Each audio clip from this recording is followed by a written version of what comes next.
Good morning, everyone, and welcome to the last council meeting for the year. And just wanted to first just mention the tragedy that happened at Bondi, and that's very un-Australian. And we our thoughts and prayers are with all of those who have lost their lives and the families and the tragedy that was there. And I just wanted everyone to stand, and we'll share a minute's silence in honour of the people who lost their lives through the Bondi tragedy.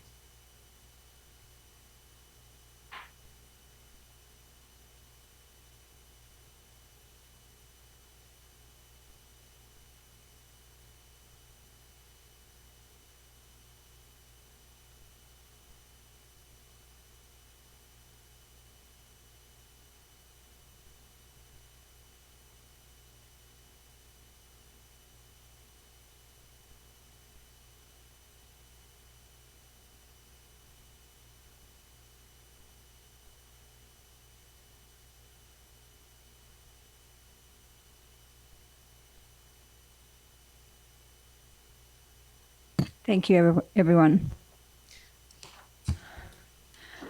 So now I'll call for leave of absence and apologies. I don't believe we have any. So I'll ask Major Michelle Miles from the Salvation Army to come forward and offer prayers for the meeting. Thank you.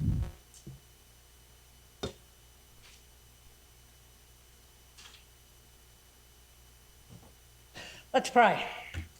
Father, I thank you. We live in a country that we are free to stand in silence and in solidarity with others who are saddened. I just pray for safety over this celebration time. And I thank you for this amazing council who really do have a heart for you and also for the people in its community. Please bless them, keep them safe, and make their decisions wise. Amen. Thank you very much, Major Michelle, for those very kind and caring words, and thank you for your support, and we wish you a Merry Christmas and the best for the season. Thank you. So now I'll call on Councillor Jane Erkins for the recognition of the traditional owners. Thank you. I'd like to begin by acknowledging the Waka Waka people, the traditional custodians on the land on which we meet today. I pay my respects to elders past and present and extend that respect to all Aboriginal and Torres Strait Islander people who join us today. I recognise the enduring connection of the Waka Waka people to their lands, waters and culture, a connection that continues to nurture and sustain their community. May we walk together in the spirit of respect, learning and reconciliation. Thank you, Councillor Jane. Now we're asking for declarations of interest. I believe Councillor Sander has some declarations. Yes, Mayor. In accordance with Section 150EL and 150EM of the Local Government Act 2009, I, Heath Sander, inform this meeting that I have a prescribed conflict of interest in relation to 9.1 Notice of Motion Mergen and Wandai CCTV cameras. The nature of my interest is due to myself being the President of the MBDA Mergen Business Association in accordance with Section 150EK of the Local Government Act 2009. I will exclude myself from any meeting, discussion or communication in relation to making a decision on this matter, and I propose to leave and stay away from the place where this meeting is being held while this matter is discussed and voted on. I also have another conflict of interest. In accordance to Section 150EL and 150EM of the Local Government Act 2009, I also inform this meeting that I have a prescribed conflict of interest in relation to item 13.3, contractual arrangements entered into over $200,000. The nature of my interest is due to myself and a related party, my wife, Rowena, under our company, Sanders Bobcat, have made a submission to the panel of providers and are listed in the recommendation to provide contract services to Council.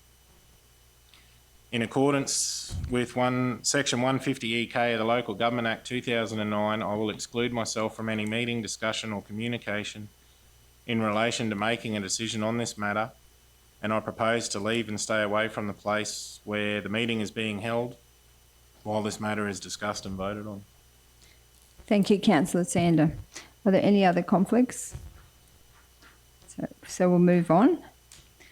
So the next item is deputations and petitions. Item 6.1, we have the Youth Council 2025 presentation, and I'll hand over to Councillor Danita Potter.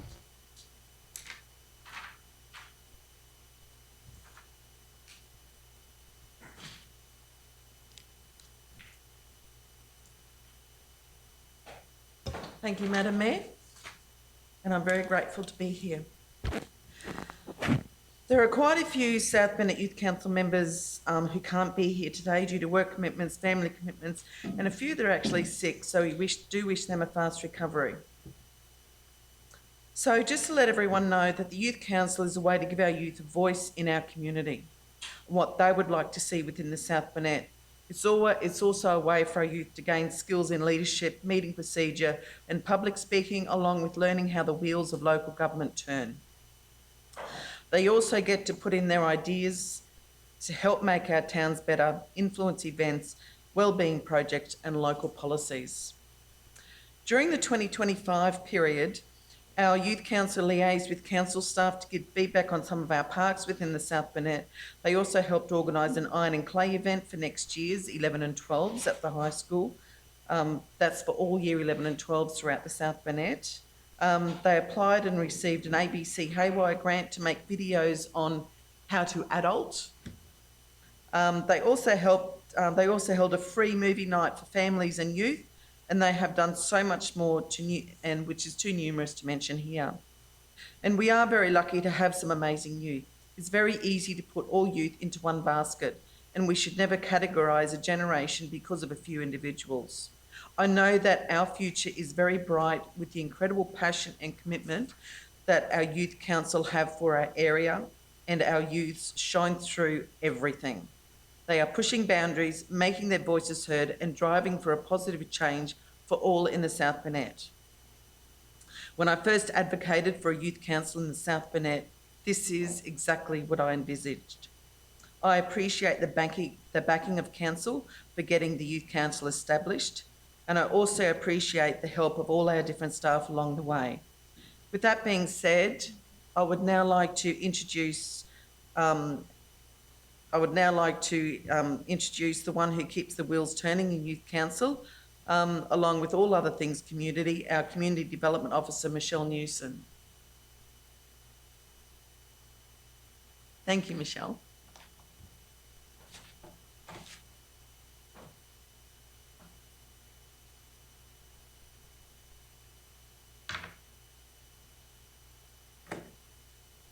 Good morning, Madam Mayor, councillors, executive leadership team, members of the gallery and online viewers.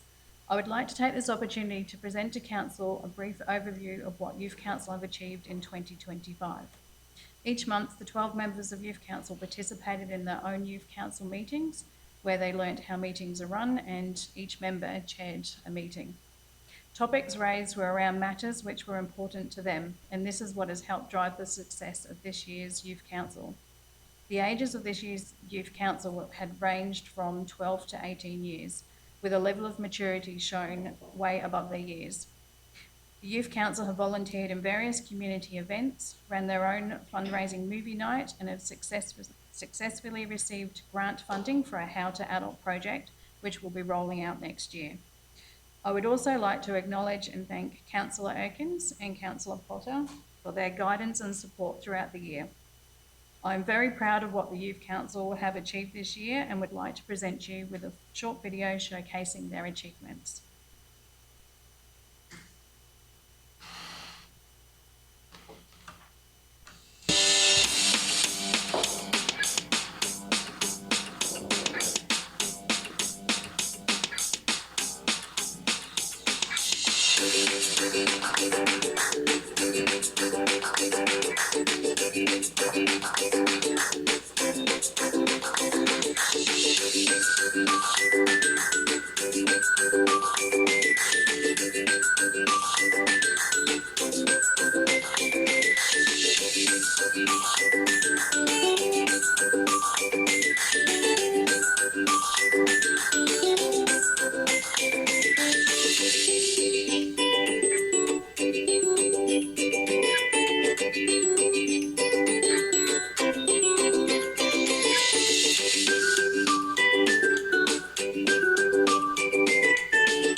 That's a wonderful presentation, and I'd just like to congratulate Michelle and Councillor Danita Potter and Councillor Jane Erkins for leading this, and also to the Youth Council for a wonderful year. You've obviously, you have really done some great things and are showcasing youth across our region. So well done. And I'll let, is it Councillor Potter is going to? You're going to do it.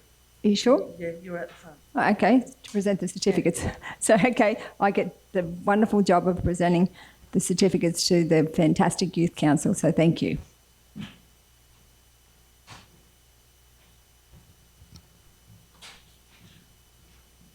First up, we have Abigail Hall.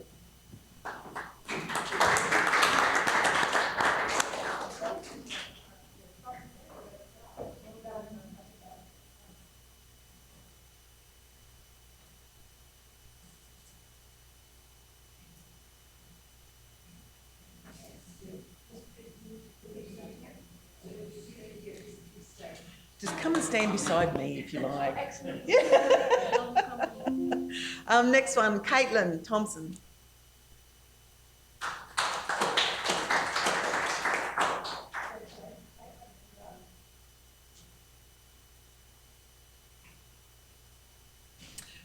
Cadence Flood.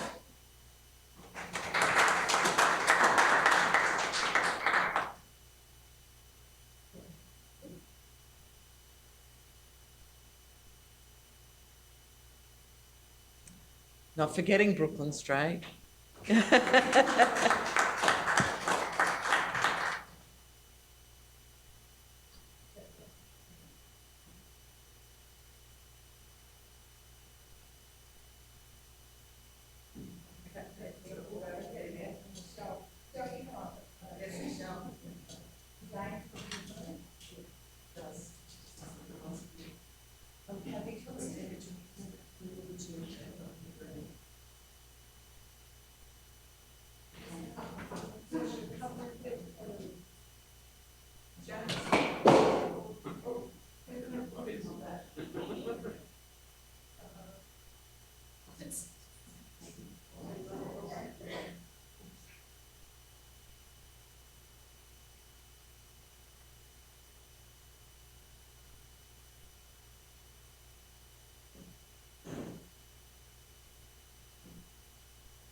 Thanks everyone, and congratulations again to the Youth Council, the wonderful job that you've done showcasing our youth across the region.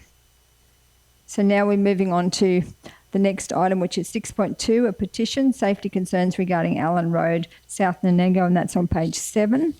And the officer's recommendation is that the petition be received and referred to the Chief Executive Officer for consideration and a report be brought back to a meeting of council. So that item, would someone like to move that? Councillor Erkins, seconded by Councillor Deneen. Any discussion on that particular item? You ready to vote? Put it to the vote. All those in favour? Against? Carried.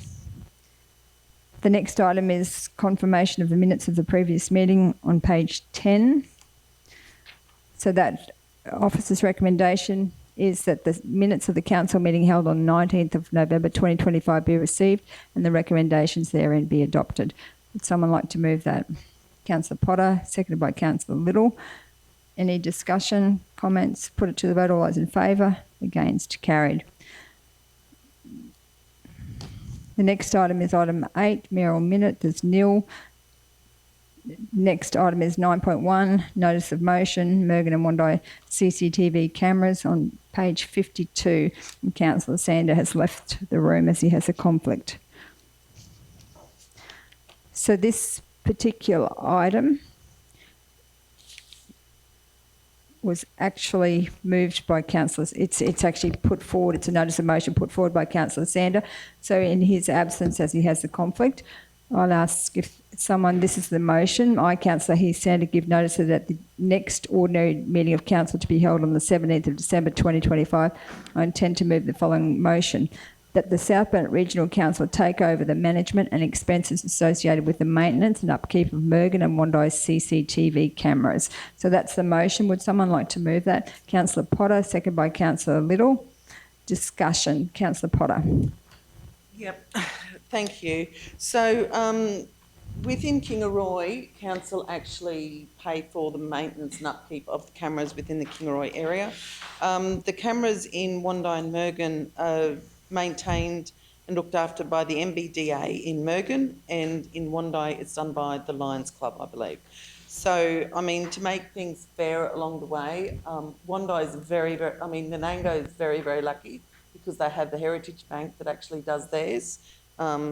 We don't have too much in Blackbutt at the moment, but I do believe that with this in mind, that they're already paying for Kingaroy, that we should put Wondi and Mergen onto the Kingaroy camera list. Thank you.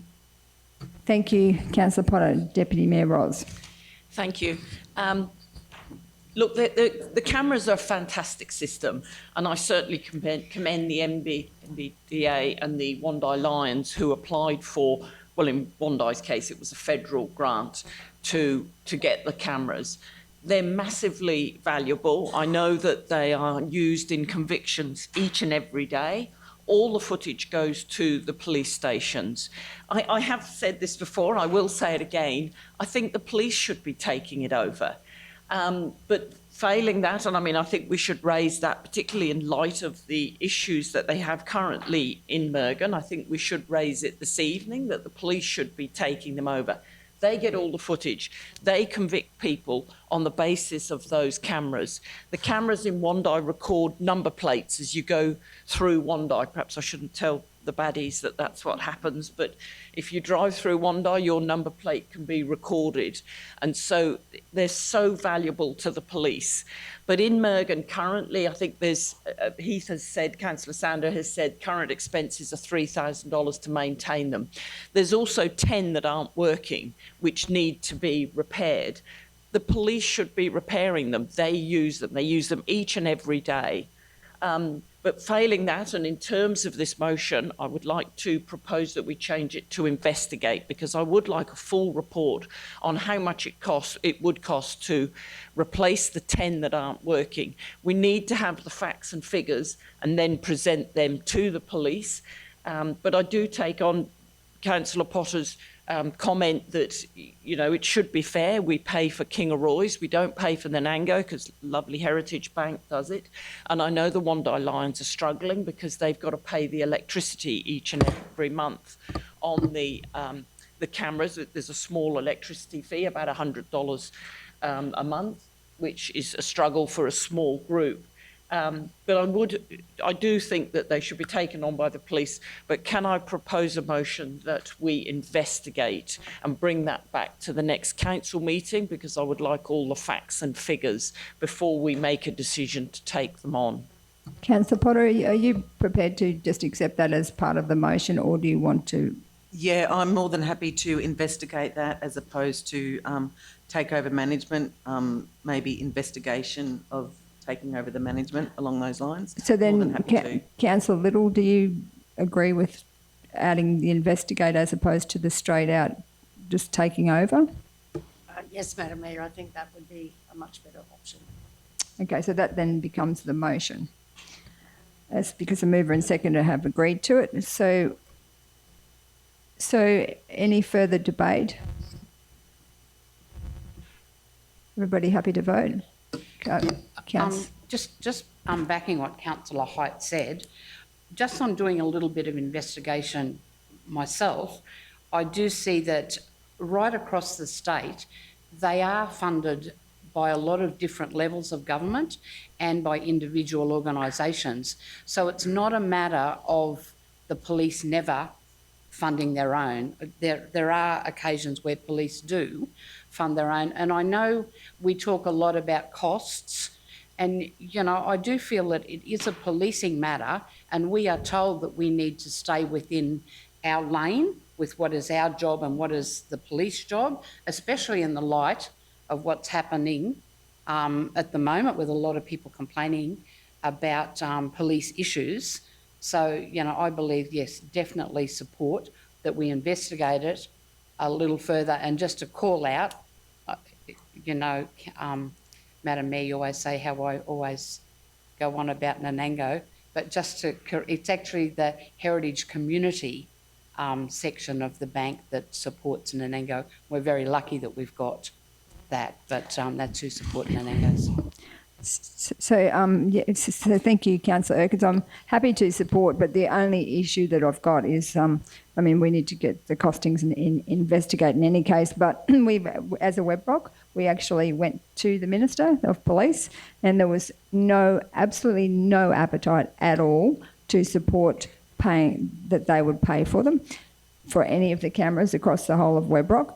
And then we also, Councillor Height has written to, I believe, the Minister. I've received that response back, and again, there's absolutely no appetite from the police department to pay for CCTV cameras. It's just, they won't even consider it. Can I just say then, if that's the attitude of policing, it's a very, very disappointing attitude. Like, it just seems to me that if you see a crime happening, you know, you can't ring the police and get someone. So if they're not prepared, well, I mean, we've had it discussed here in council that they've said if council don't pay for them, the police won't. I can't see how that is helping the policing our community.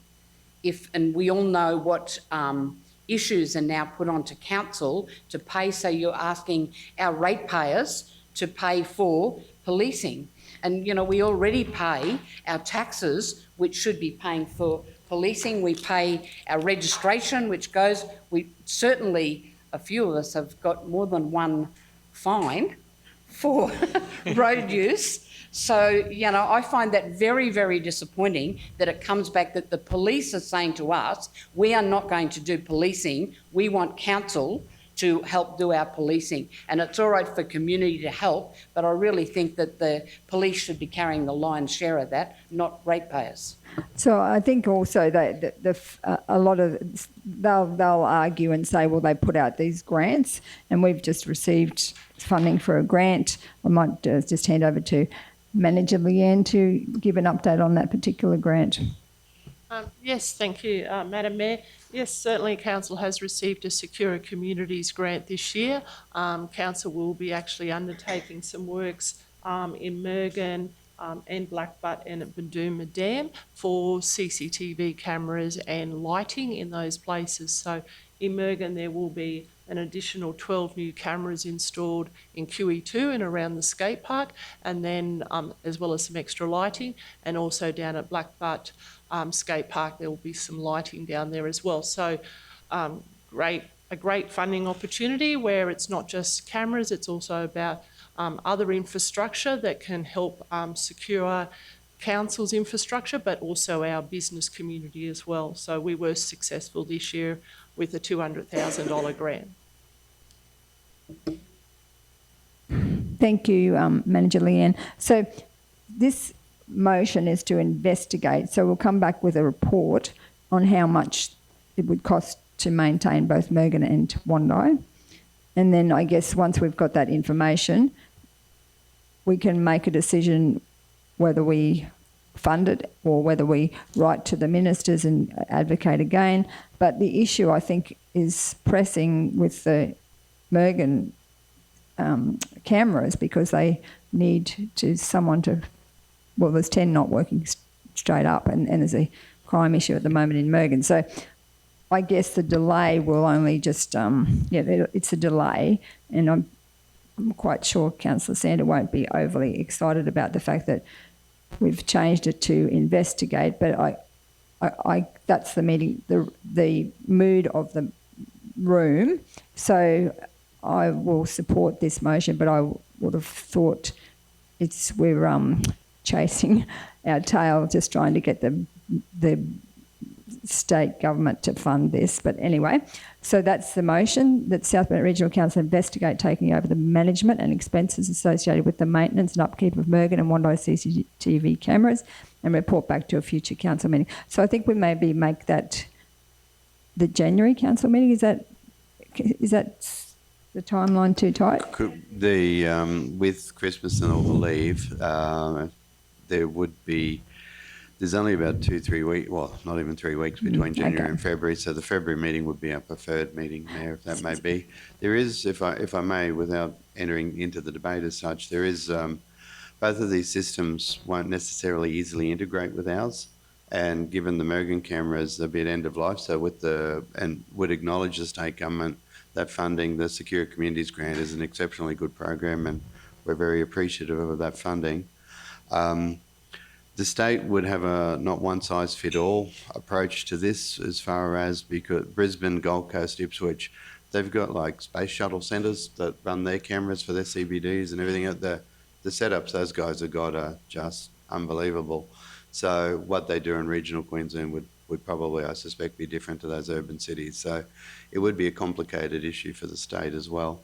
Not, as I said, entering the debate, but yeah, February would be ideal. And then, particularly given the age of a couple of them, we could look at how if we could integrate, and rather than just going out saying replacing 10, it may be better than looking for the grant funding and actually getting something that integrates fully into our system as well. That's potentially the way forward. And I guess just if there's a bit of urgent maintenance, we could, because of the MBDA already funding it, we could probably do it through our discretionary fund or a grant or our. Yeah, I was going to say, Mayor, so Councillor Hite certainly has raised the Wandai issue, and we were able to assist them a little bit this year. So in between now and February, if this is the mood or will of council, we'd be only too happy to engage in MBDA and where we might be able to assist them in the short term while this transition and investigation takes place. I think that's a great idea. So can we just change that with the, if it's the Councillor Potter and Councillor Little agreed, just to February? So we've got a timeline on that. All right, so everyone ready to vote? Had my mic on for about 5 minutes. Oh, sorry. Sorry, Councillor Hyde. So I just wanted to make the comment there. You know, I really commend the Lions and MBDA for getting these and, you know, making our communities safer. And the police, I've been very frustrated that they haven't wanted to pay, and I agree with Councillor Erkins, but we have a major crime situation in Mergen, and if you keep doing what you've always done, you'll get what you've always got. And I think the police do need to look at taking them over. They get all the footage, they use them regularly, they should be supporting them. But yes, I'm supportive of investigating, and February will be good. Thank you, Councillor. Can I just add one other Perkins? thing? If the police have got them, they're monitoring, surely they can maybe look at a little proactive policing as well. If they're there and they can see things and maybe address things before they become a problem. I know we no longer have the police on the streets, but I often wonder if there was a little bit more police presence on the streets, whether some of these things would be prevented rather than just addressed at the time, and maybe cameras run from the police station would be a prime example of that. If they can't get out, maybe they've got, you know, eyes on the street from in their office. They currently, I mean, I just can speak for Wandai, there's a room and you can click on 9 different cameras, or 12, I'm not sure how many, so they can see it all from there and it's all recorded. I mean, just to give you an example, I was a witness to a car accident, and we ended up stopping the traffic and dealing with it, my friends and I that were there. And when the police came, I said, do you want to know what happened? And she said, no, I'll see it all on the cameras. It's got all the evidence there. So it's a fantastic system. One of the Wandai police officers, I won't name names, said it actually saves them one position in Wandai to have those cameras because they can see so much. It is invaluable to the police. I think the police need to be way more open-minded about this is the future of crime prevention and crime apprehension. Yeah, I've seen the ones in Mergen, and they it's a huge screen. They watch it all the time. They can see all of everything that's happening in that CBD in Mergen. So they are amazing. Councillor Potter. Right of reply. Thank you. So thank you very much for the discussion on these today. On behalf, I would just like to say that it's actually a really good idea that we get an investigation of costs, especially due to so many cameras within the Mergen area not working or damaged. And I think that moving forward, we should probably be looking at the different placement of cameras and who actually gets the placement of the cameras and who organises the, who can actually see the cameras. Is this something that council can do? Are the police able, readily able to access the camera footage without having to fill out reams of paperwork due to privacy and security? We've just got to make sure, no, you can't, I've had this is right reply. So, so we've just got to make sure that all of this is covered, because I do want to make sure that I know in some places and in some instances the police have had to fill out paperwork, but I think CEO Mark has actually stepped in a few places to make sure that they get the footage that they need so they can prosecute. So thank you. Thank you, Councillor Potter. So that is the right of reply. So as Councillor Potter pointed out, it's now time to vote. So I'll put it to the vote. All those in favour? Against? Carried unanimously. Thank you. So I might ask Councillor Sander to come back in.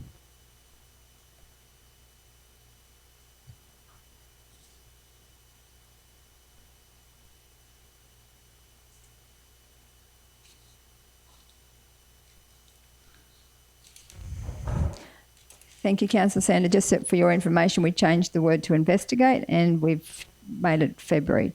A report will come back in February. So now we are moving on to the divisional councillor update. So I will begin with my mayor's update.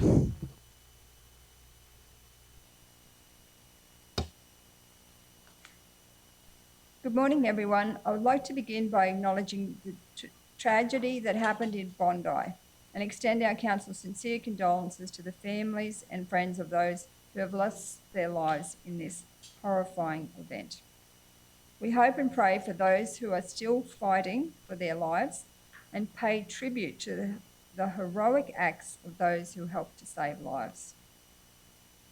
As we start to wind down for the Christmas break, I would like to thank our wonderful staff for the way that they have supported us over the last 12 months. We have had some challenging weather throughout the year, but the feedback I'm getting from the community has been very positive. It has been a big year with our council taking over the Animal Management Centre, rolling out the Works for Queensland projects and delivering our second budget for this term. One of the highlights of the year for me was the community consultation and the community plans for the towns, villages and other smaller communities. I look forward to using these plans to help guide our decisions as we move forward. Another highlight has been to get our disaster management groups meeting regularly so that we are as prepared as we can be for any future disasters. I'm also pleased that we have established our biosecurity working group. It is great to see the interest from the neighbouring councils and their willingness to partner with us on pest and weed control.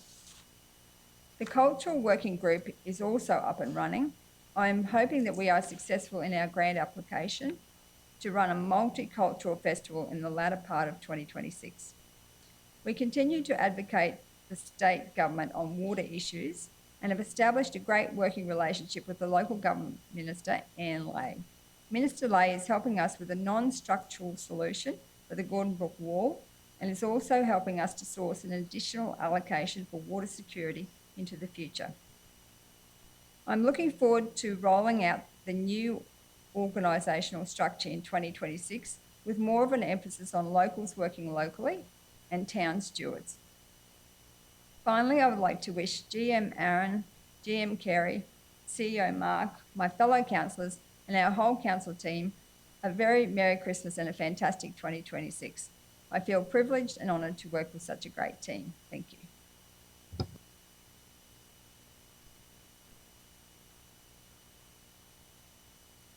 So I now hand over to Councillor Jane Erkins to give the Division 1 update. Thank you. This chair is, the stool is very close to the lectern. I hope I don't fall off it. December has been a wonderful and a very busy month across our region. And as we approach the festive season, it's been heartwarming to see so many families coming together to celebrate. I've had the pleasure of attending several carols and Christmas carnivals throughout the South Burnett, all of which showcase the strong community spirit we are so proud of. The Christmas light displays in Nanango are outstanding, with the creativity and effort on display reflecting the pride people take in their homes and town. A drive across the region shows that this spirit is alive and well throughout all our townships and villages. This month was also marked by some significant and uplifting community milestones. The Nanango CWA celebrated an incredible 100 years with the delightful high tea recognised a century of service and support that truly deserves acknowledgement. The handmade market in Nanango was another outstanding event, raising an amazing $7,000 for the McGrath Foundation and demonstrating the power of generosity and teamwork within our community. Our Nanango Park Run continues to thrive, with around 100 runners joining in some weeks. It's fantastic to see such strong enthusiasm for health and well-being and community connection. The SES also marked 50 years of service in Queensland, and I want to sincerely acknowledge the dedication of our local volunteers who continue to serve with pride and commitment. I also attended the RSL President's Dinner, where the Burnett Pipe Band provided fantastic entertainment. It was a great evening celebrating camaraderie. Another positive addition to our town is the newly installed reconciliation chair, which offers a peaceful place to sit and reflect, and that's up at Ringsfeld House. Along with my fellow musicians from the shed, I was delighted to once again perform at the Mayor's Christmas Lunch. It was a wonderful opportunity to spread some festive cheer while also raising funds to support those doing it a little tough in our region, providing vouchers to help with extra Christmas expenses. A highlight this month was the opening of our new butcher shop in Nanango, adding another great business. I also finally made it to the new dress shop in town and am now organised with a great outfit for Christmas carols. These moments are a great reminder of what can be achieved when communities and local organisations work together to support local. The topic of water has been raised several times this month, particularly on social media. I want to ensure residents that Council is listening. I have invited community members to join a working group to explore funding options for upgrading Nanango's water infrastructure, which is an important step forward towards long-term solutions. While many suggestions have been shared online, it was disappointing that fewer people were able to commit to participating directly in this working group. However, the invitation remains open to those willing to contribute constructively. The end of the school year. The new year will bring a big step for many of our primary school students as they prepare to move into high school. I also want to wish our high school leavers all the very best for their future endeavours, and I hope the grounding they have received in our small community sets them up for success as they take their next steps. In closing, I would like to thank all residents, volunteers, local businesses, my fellow councillors and council staff for their incredible efforts throughout the year. I would also like to sincerely thank my family and my staff at Nanango Real Estate, who have truly carried the load while I have been busy with council duties. I was especially proud to receive positive feedback from a member of a prominent community organisation about how supportive and helpful these staff are to people facing the uncertainty around housing. The strong community spirit across the South Burnett continues to make this a truly special place to live, and I look forward to continuing to work together in the year ahead. Merry Christmas, a happy and healthy new year to everyone. Thank you. Now I hand over to Councillor Little for her Division 2 update.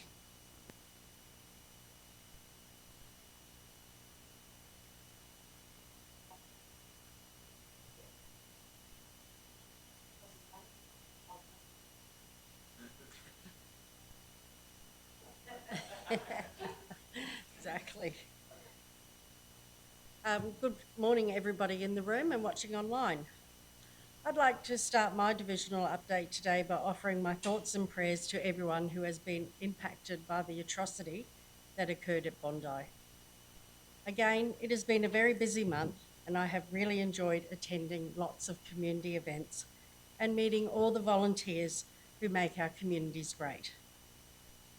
We recently held a rail trail consultation meeting at Blackbutt, where President of the Blackbutt RSL sub-branch, David Jager, offered us a fabulous presentation on how to move the monument down to the rail trail.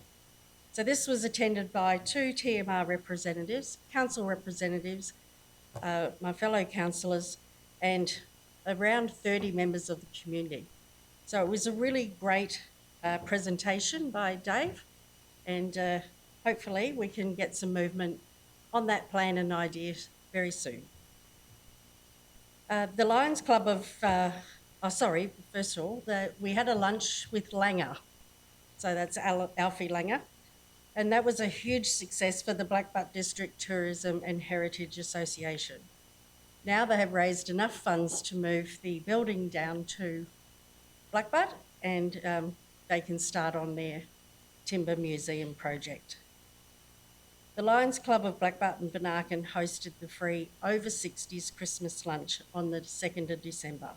And there was over 130 seniors who came along to enjoy a festive lunch, to enjoy the company of friends and to make some new friends, as we have a lot of new residents in the Blackbutt area. Nick Freeligis was again a very entertaining MC and auctioneer on the day, and all proceeds from the auction will be used for the Loads of Love appeal. This appeal is to provide hampers to families who are doing it tough this year. Thank you to everyone who supported the Mayor's Christmas lunch, because your support means that the Lions will be distributing some vouchers to those most in need of a little extra Christmas cheer this year. The Lions Club and the South Burnett Performing Arts Academy joined forces on the 5th of December to put on a fantastic Christmas carnival that was very well attended by locals and visitors alike. There were plenty of fun activities for the kids, and the Christmas Spectacular was a fantastic example of local acting, singing and dancing. Thank you to the Lions Club, Stephanie Winpenny, Blackbutt Singers and Julianne Bell for entertaining us all. Also, thank you to Mayor Kathy and Councillor Jane for joining me and judging the Christmas tree competition. It was a really hard task, and I'm glad I didn't have to make the decision. The main street of Blackbutt looks amazing, and I thank everybody who got on board and decorated a tree to make our town look beautiful and Christmassy. Last Sunday, I had the pleasure of attending the Bunya Mountains Christmas Carols. This was organised by the Bunya Mountains Community Association, and it was a lovely way to finish a very busy weekend. It was lovely to be able to sit back, relax, sing along with the Bunya Choir and the Spanish singing group. Of course, there was a special visit by the big man in red, and that was a great hit for the young people. Thank you to everyone involved in making this a truly special evening. Now, don't forget, if you're driving around and looking at your Christmas lights, you really do have to take a bit of time to drive up to Maidenwell. The locals have done an amazing job decorating the whole town, and it just is an absolute delight to go up there of an evening and see all the lights, especially through the centre of the town where the park is. It's just beautiful. As always, thank you to our wonderful South Burnett Regional Council staff. I appreciate all you do to help me and make me look good. And I thank you for everything you do to make our region a beautiful destination. In closing, I wish everybody a very Merry Christmas and a safe and happy New Year. Thank you. Thanks, Councillor Little. I'll call on Councillor Potter to give the Division 3 update. Thank you very much, Madam Mayor. Morning, everyone, both in the room and online. Over the last month, we have all been extremely busy with community meetings, community functions, discussions with the community on different issues. This, along with all the council workshops, the council meetings, school awards, school graduations and leadership ceremonies. We've been in discussions with many different other community organisations and groups doing webinars through LGAQ, state government. This is actually one of our busiest times, I think, apart from budget. So I do look forward to slowing down over the Christmas break and spending a bit of time with family and friends. Mayor Duff, Councillor Erkins, Sue Cox and myself are off to Sydney to meet up with the McGrath Foundation in the first week of January. So I am in need of letters of support for an all-cancer care nurse for the South Burnett. The benefits of an all-cancer care nurse are the practical benefits for all the patients and families to help navigate the system, including all the paperwork. They help the patients understand the diagnosis, treatment options, side effects and warning signs in a language that everyone will understand. So please email me your letters of support addressed to the McGrath Foundation and to whom it may concern, so we can show them how much it is needed and how much support they would have for our area. During the last Pinking Up campaign, we raised over $40,000 in October for the Pinking Up campaign for the McGrath Foundation, and that's the most we've ever raised in one sort of section. We are still raising those funds now, so anything that goes into the Pinking Up campaign still counts against the South Burnett. So keep those funds coming in for that.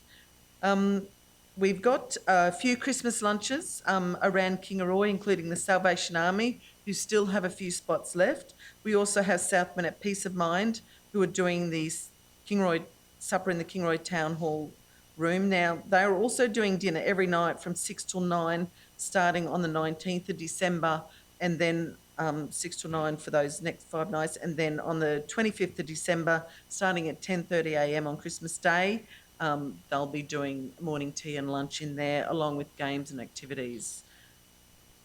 So if you know someone that needs it, please let them know. The Kingaroy Art Gallery has their one-stop shop. If you still haven't bought your presents, please go and see them down there. They've got some amazing gifts done by our local artists. I would also like to thank all of those who decorated trees, whether it's a business, young Jacob who did one for me, and different community groups and schools. So thank you very much, because Deb and I had a ball going around putting them up. So if you see them, try and see who made them and give them a bit of thanks, because they just look amazing around our town. So as Christmas approaches, please stay safe on our roads. Take your time, slow down, buckle up, and never drive tired or under the influence. We care about all of you. With more families travelling and more traffic around, a little extra patience can save lives. So let's all do our part to make sure everyone gets home safely this Christmas.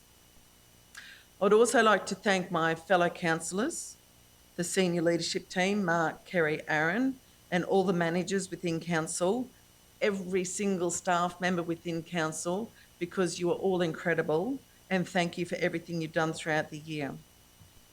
I'd also like to thank our community for everything they've helped us do as council and achieve, putting in their thoughts and ideas forward. I'd like to wish our community a safe and happy Christmas, and may this season bring peace, kindness, and a time with those you love. As we celebrate, let's also take a moment to remember those who are less fortunate. A kind word and a helping hand, or a small act of generosity, can make a real difference in a person's life over this Christmas period especially. So in conclusion, stay safe, look out for one another, and enjoy the festive Christmas season together. Thank you. Thank you, Councillor Potter. I'll hand over to Councillor Janine for the Division 4 update.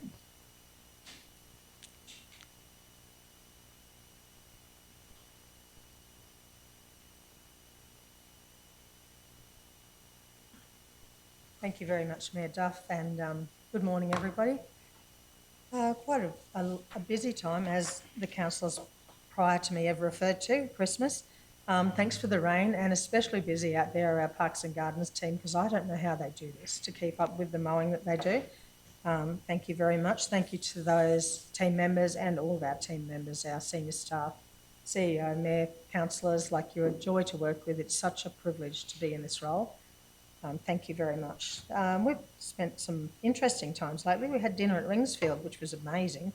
with Minister Cam and our Attorney General member for Nanango, Deb Freck.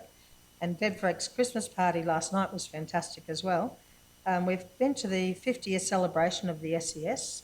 If you can ever spare a little bit of time and you think you might have some skills which are varied, join the SES because they're always looking for people and it's an amazing organisation.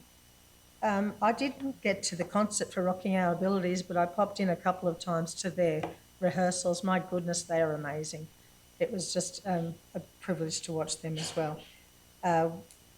I'm sure that Councillor Ros will refer to David Martindale's chair that we've just installed on behalf of the South Burnett Rail Trail User Associations in Wandai, which is just, the Wandai Men's Shed are amazing and it's beautiful.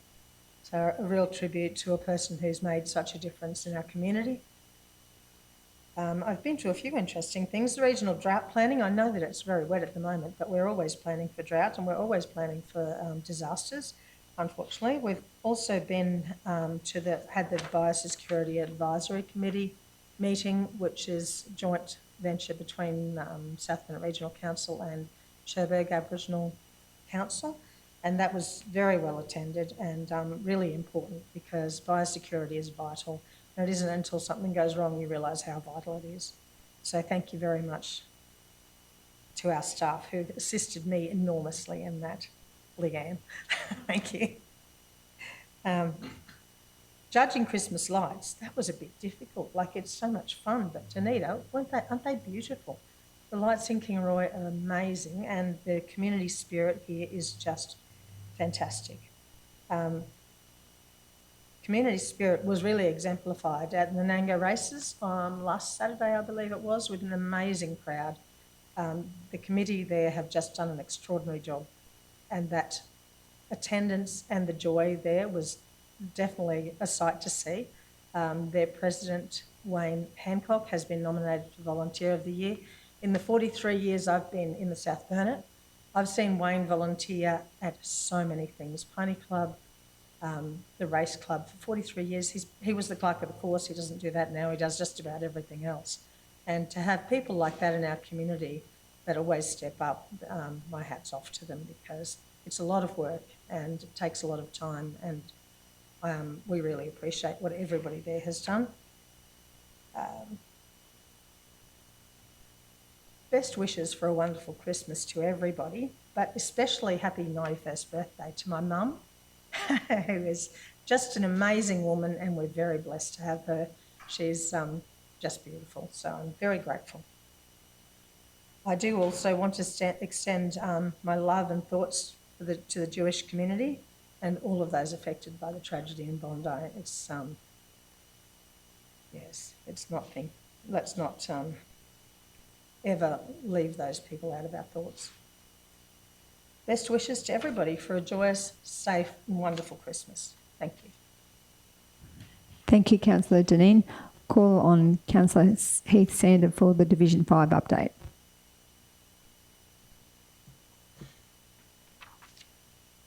Sorry, Jane, but I just moved your step.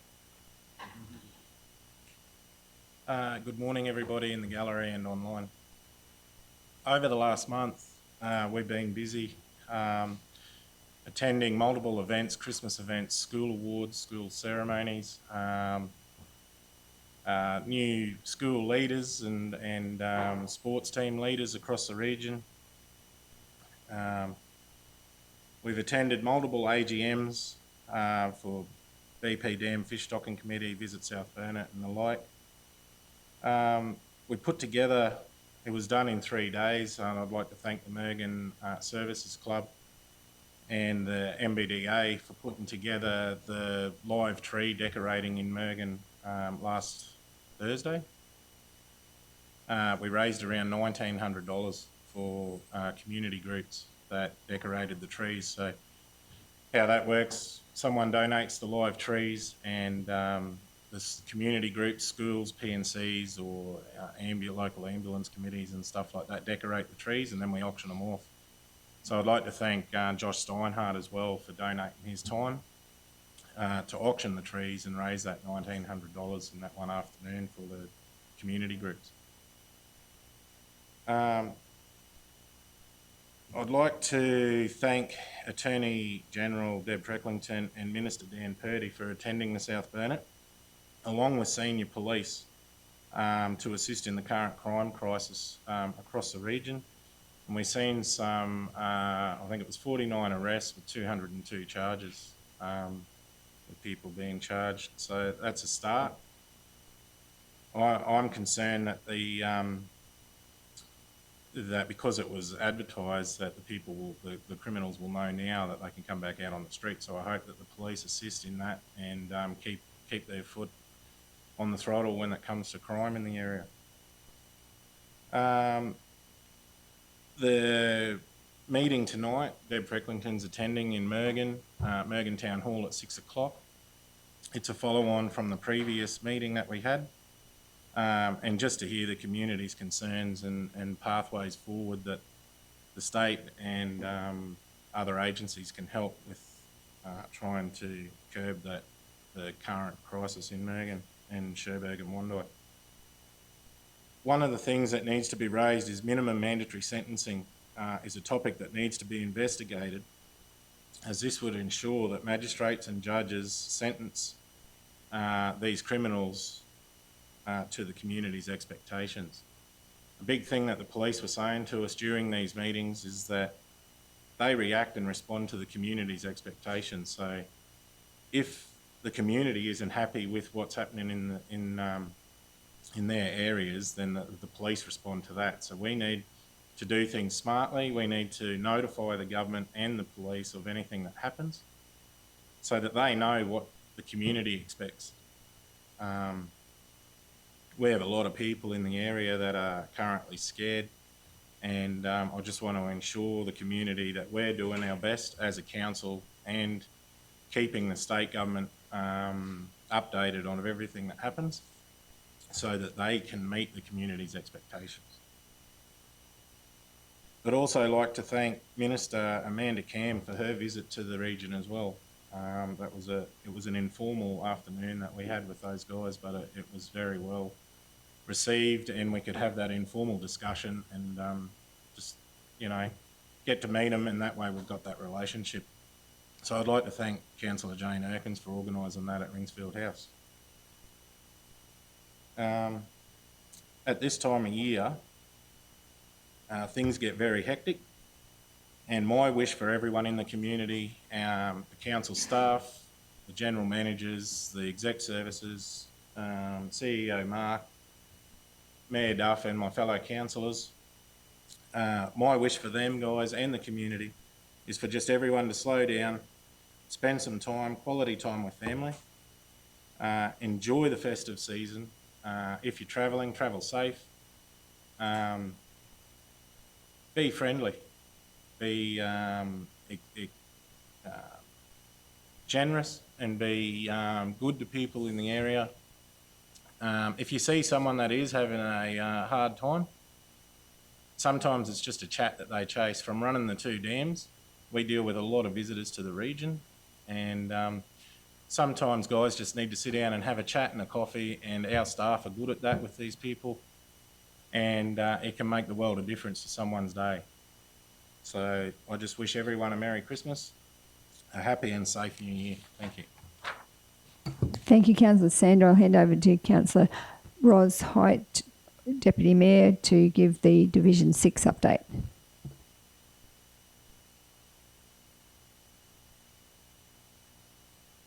Yeah. Thank you, and good morning, everybody, and welcome to the last meeting of this year.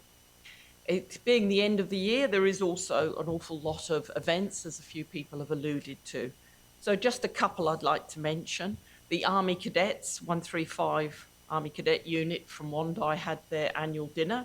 This is a wonderful event and wonderful job that the managers of the cadets do. I commend them, and it's great to see the young people getting involved with cadets. Wondai Art Gallery Christmas Breakup, the Highesville Christmas Carnival, Wondai Christmas Carnival, Christmas Carols, Kingaroy Christmas Carols, Kingaroy Art Gallery Pop-Up Shop. As Councillor Potter mentioned, a great Christmas present opportunity. The Cumbria Christmas Carnival, that's always a lovely event. the Wandai Under the Bed exhibition opening. The idea is that artists can sell works that they might have been storing under their beds, and a good opportunity to clear out their stock, and a fantastic opportunity for Christmas presents. The Wandai School Choir also performed Christmas carols, which was a treat.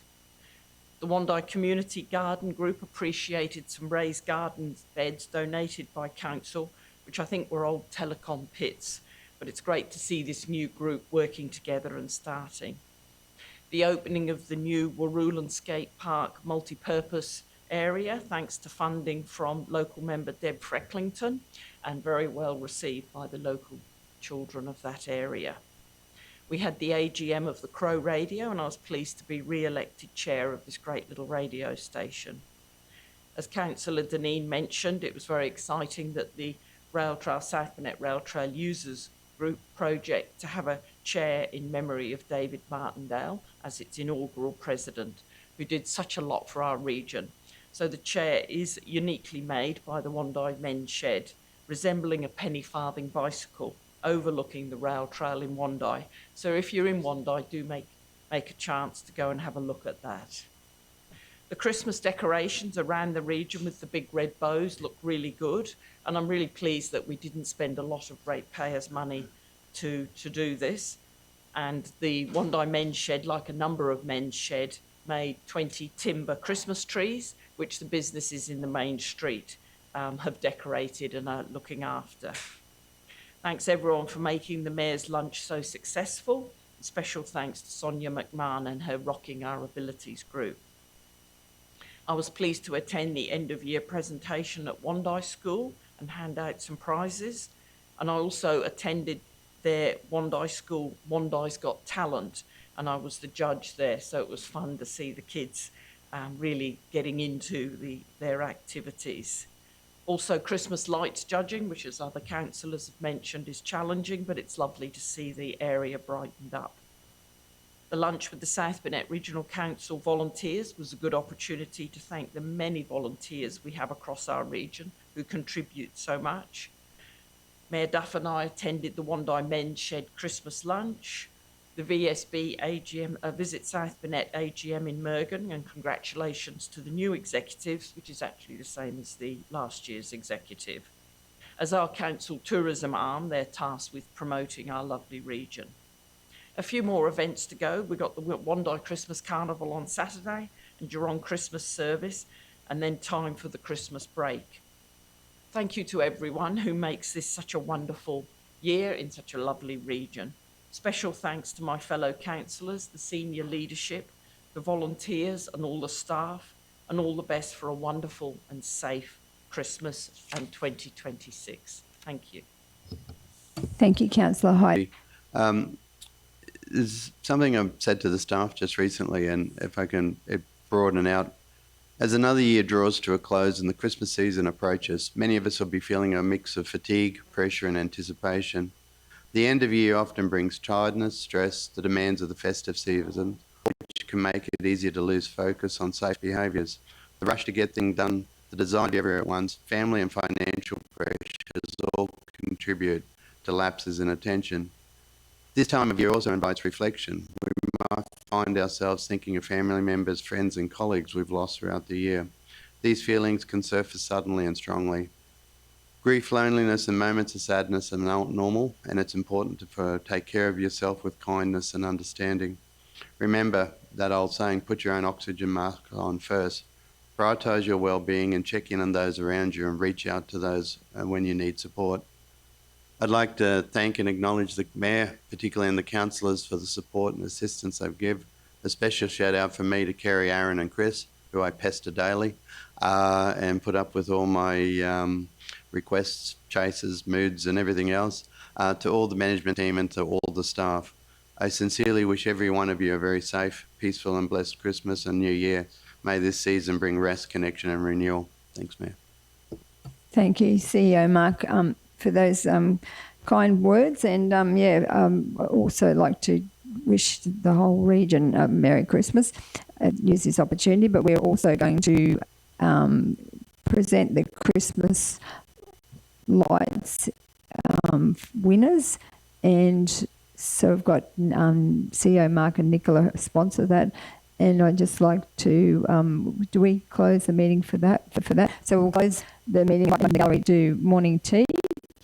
And then before that, we're going to present the winners of the Christmas lights. So thank you. I'll ask someone to move that we close the meeting, adjourn for morning tea. Councillor Potter, seconded by Councillor Deneen. Put it to the vote. All those in favour, against, carried. Thank you.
So welcome back to the last general meeting of council for the year, and I'll ask someone to move that we recommence the meeting. So Councillor Potter, second by Councillor Sander, put it to the vote. All those in favour? Against? Carried. So the next item is business outstanding. It's item 10 on page 53. Item 11.1 on page 53. And the officer's recommendation is that the business outstanding table for the ordinary council meeting be received for information. Would someone like to move that? Councillor Little, and seconded by Councillor Deneen. So is there any business outstanding? Yeah, you'll be happy to know, Madam Mayor, that during the course of the past month, where we've had lots of workshops, most of the questions that I had in there had been already answered. Thank you. So thank you, Councillor Little. Councillor Erkins. I don't want to see the ball get dropped, so I'll just continue on. Just on the petition from Benin Court, we did discuss this at a workshop. I'd just like to see whether we can investigate whether other sections out there in that community, it's a group title area. I do know that some of the others out there at an earlier date were keen to get that done. I'm not sure whether they would be interested in joining in with Benin Court, but I would hate to see us go to some effort on Benin Court and make a decision and then have to start again on another area out there. So if we could maybe look at investigating whether they all come into it, please. So the request is, to paraphrase, just all three roads are included? Yes. Okay, yep, sure. Thank you. Any other items from the business outstanding table? Councillor Erkins. In the new year for the blue light, Mr CEO, can we organise a meeting to coordinate where we go from here on that?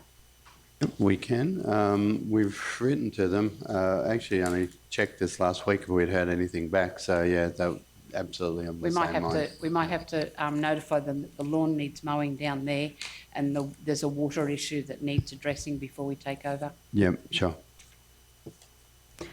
Thank you, Councillor Erkins and CEO Mark. So any other, Councillor Sander?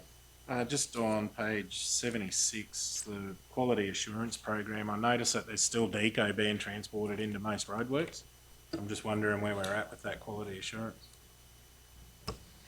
Yeah, through the mayor. So with the QA, we actually went through our ISO audit, which doesn't determine which materials that you use, but it checks that you have a system in place.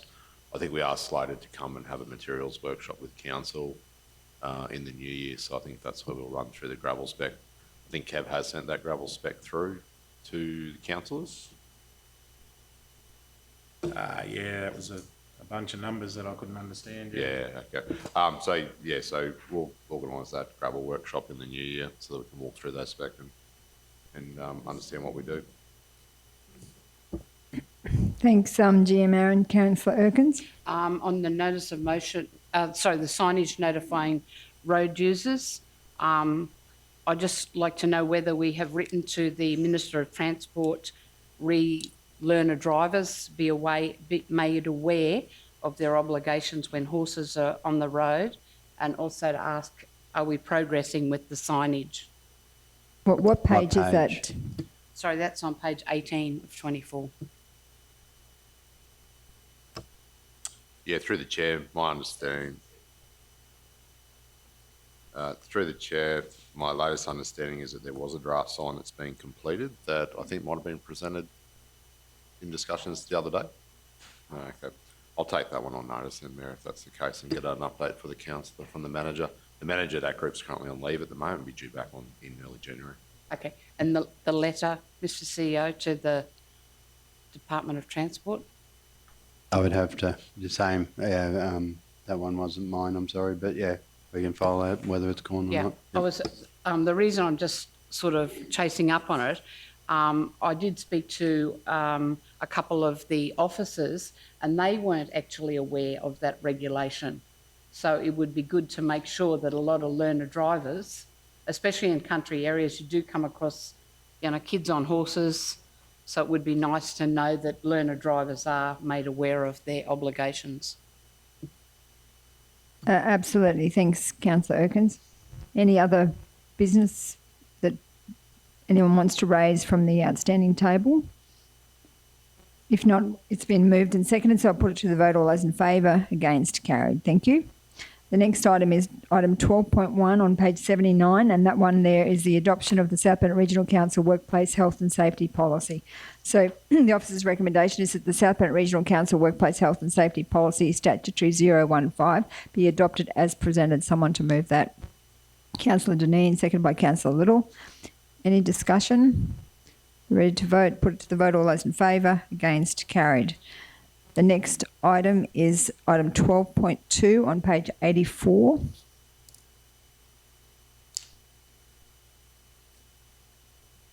And this one here is has been amended. So this is the office. This one is the Council Domestic and Family Violence Policy. So the officer's recommendation is that the South Bennett Regional Council Domestic and Family Violence Policy Statutory 052 be adopted as amended, and item 3.10 has been amended. Did someone just want Councillor Potter? Oh, Councillor Potter's going to move that. Someone to second that. Councillor Height. So does anyone want to just mention about that item 3.10 that was changed? CEO Mark? It's the definition, so council worker has been replaced by the council representative in the definitions, Mayor. So that means that councillors are included in that whole policy. Is that correct? Yep. Thank you. All right. So we're ready to vote. We'll put it to the vote. All those in favour, against, carried. Thank you. So the next item is item 12.3 on page 90, and that one there is the Olympic Opportunities 2032. The officer's recommendation is that South Bennett Regional Council, 1, delegate the Chief Executive Officer and the Mayor to progress the signing of a friendship agreement between the South Bennett and Nicopol districts, and number 2, facilitate the exchange of cultural and sports items between the South Bennett and Nicopol districts with the Embassy of Ukraine in Australia, together with the Australian Federation of Ukrainian Organisations, AFUO. AFUO. Moved by Councillor Deneen, seconded by Councillor Potter. So I just might hand over to CEO Mark to give an update on this particular item. Thank you, Mayor. Be brief. It's predominantly an update on the Olympics, the proposed the Olympics in 2032. So council's met with, as in the report, a number of different countries to date, and we've still got some thoughts ahead. And also acknowledge the South Bennett Karate Association and as a not-for-profit and the work they're doing in trying to attract some of the funding and support. And thirdly, I would also like to acknowledge the Honourable Deb Frecklington with the Rural and Skate Park, which has been funded out of the Olympic Legacy Program to date. So that's the first piece of infrastructure to come down. We've got a number of other initiatives, which includes the Olympic pool here in Kingaroy and its redevelopment, and also looking for opportunities where we can get local produce or services into the Olympic procurement system. There's the state government's doing a lot of really good things. There's some very big contracts being awarded to top tier providers, and a number of the they're looking as much as they can to reduce red tape and spread the love, I suppose, for want of a better term. We would certainly like to see some athletes or acclimatisation come closer to, and that'll come closer to the region. And so early in the piece, it's building these relationships with different nations and getting them to know us and knowing our products and produce. We've got some exceptionally good gyms across the region, food. So we've got all the weather. We've got all the bits and pieces that we need to actually have people come and acclimatise and train here prior to the Olympics. And certainly the Ukrainian embassy has been Timor-Leste has been very cooperative. There's been a couple of other countries, as it's in the report that we've met. But Ukraine, through the Nicopol region, is the first one to reach out and want to formalise something and are looking to do something down the track. And yeah, it'll be a really good program, man. So I'd like to commend CEO Mark on his initiative in getting these countries involved. And I know that in some of the meetings that we've had that they're really keen, even to, if we get the funding for the Multicultural Festival, to actually come along to that as well. So that would be amazing to have that it's so early in the preparation, to have some of the countries reaching out to us even as early as 2026. So does anyone else want to comment, or everyone happy to? So it's been moved by Councillor Dineen, seconded by Councillor Potter. So I'll put it to the vote. All those in favour? Against? Carried. Thank you.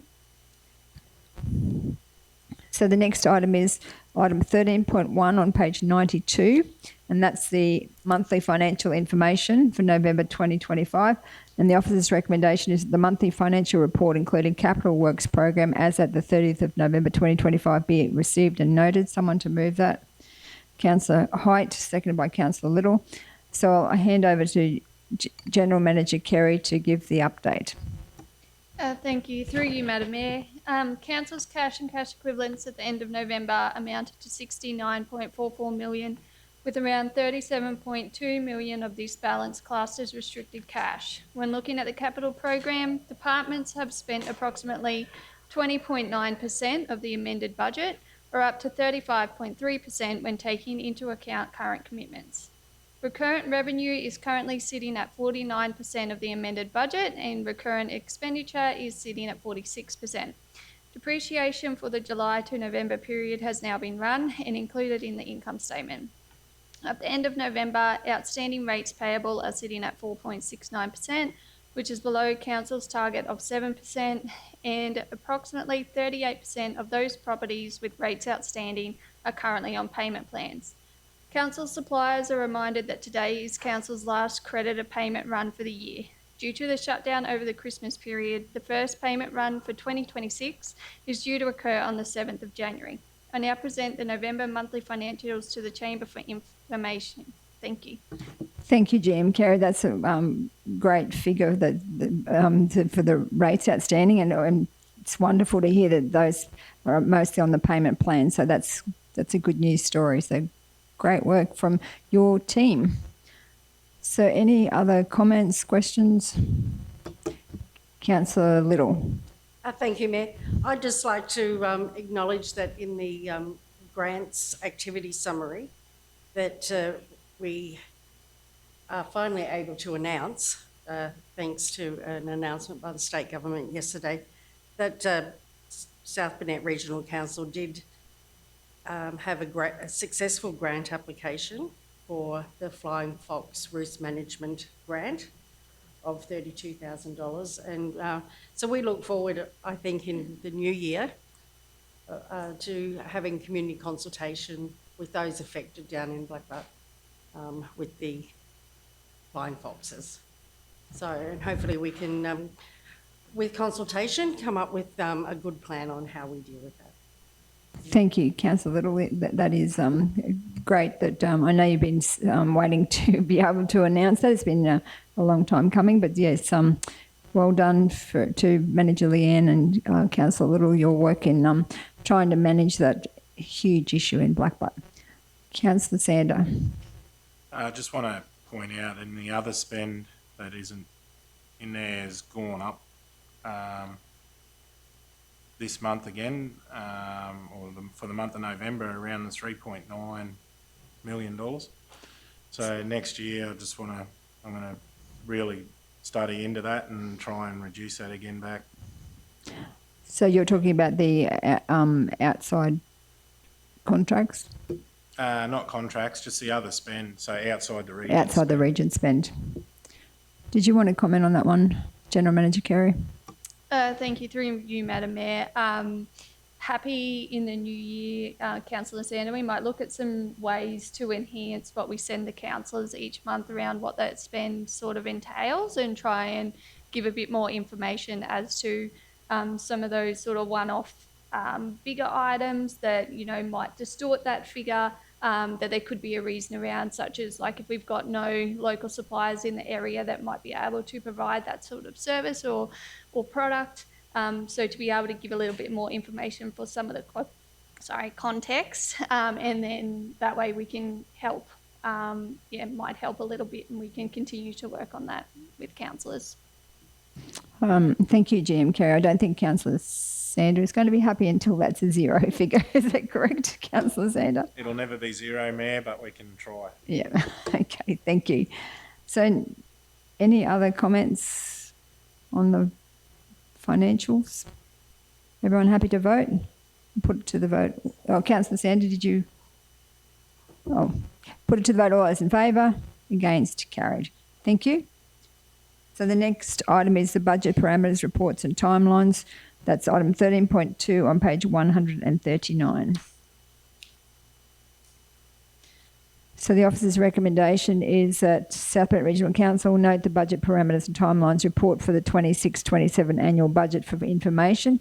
And number 2, note that the report will give guidance for the development of an initial draft budget, and that councillors will review and develop the budget in accordance with the legislative framework, with the final budget for 26-27 being formally adopted in July 2026.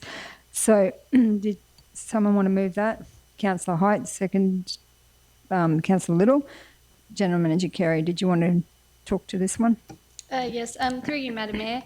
So this, our budget parameters report, helps guide finance into, developing that initial starting draft budget to then start working with managers in the new year, getting ready for presenting some workshops and bringing councillors into the decision-making process and do all the workshops and modelling.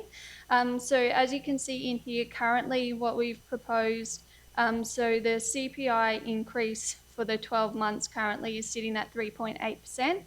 But what we've decided or proposed as part of this is to do materials and services and fees and charges at 2.7%.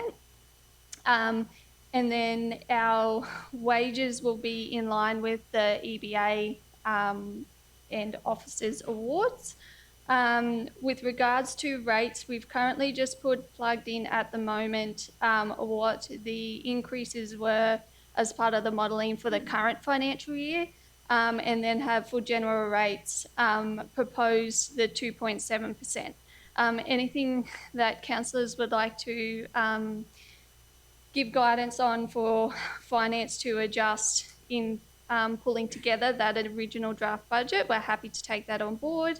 And as we said, these are just the starting point. We'll then have lots of workshops, lots of modelling and all that before we land on final percentages for the final budget. But yeah, yes, thank you. Madam Thank you. Councillor Height. Yes, just, with the rates, I think 2.7 is very reasonable, 2.7%. I know that the charges, we have a long-term plan because there's such a lot of capital expenditure to be had in those areas.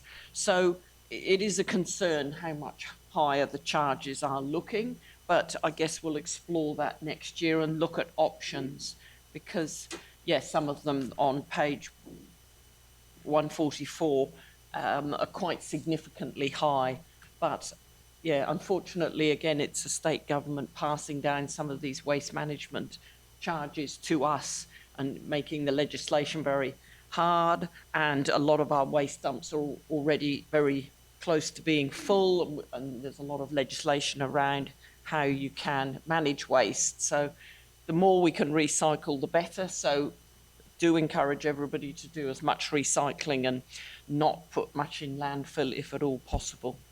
Thank you. Thank you, Councillor Height. I also agree. I'm concerned about the charges, like the fees and charges, those utility charges in particular. But just we're trying to make savings, and we did talk about getting some comparisons from other councils about how much they are having to charge for waste management, for all of the different utilities. So is that something that we can have early in the new year when we start the budget process?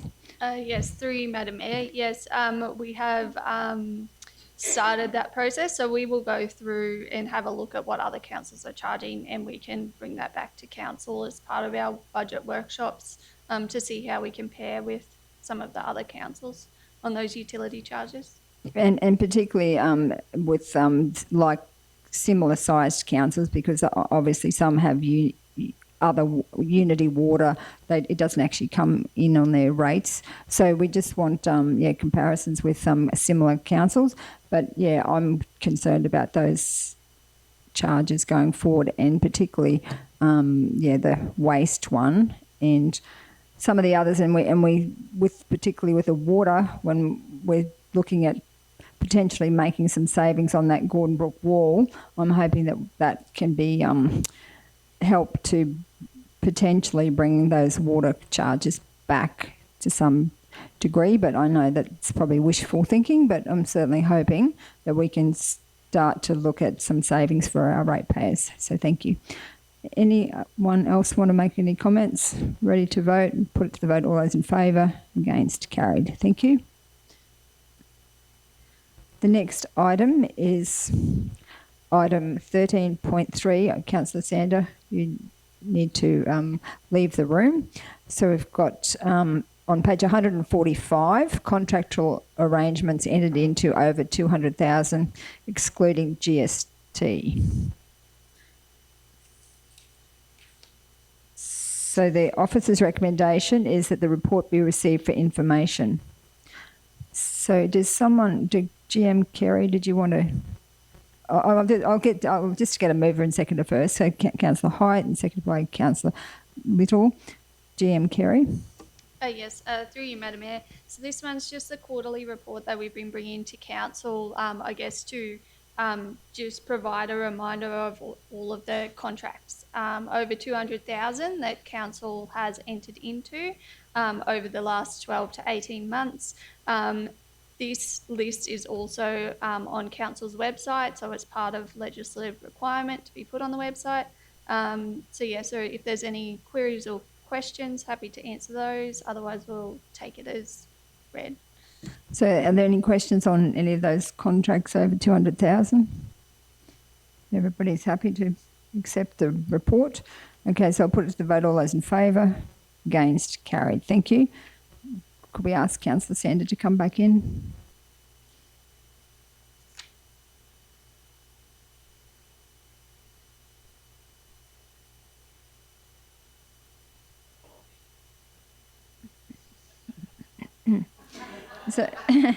So the next item is 13.4 on page 153, the Queensland Audit Office.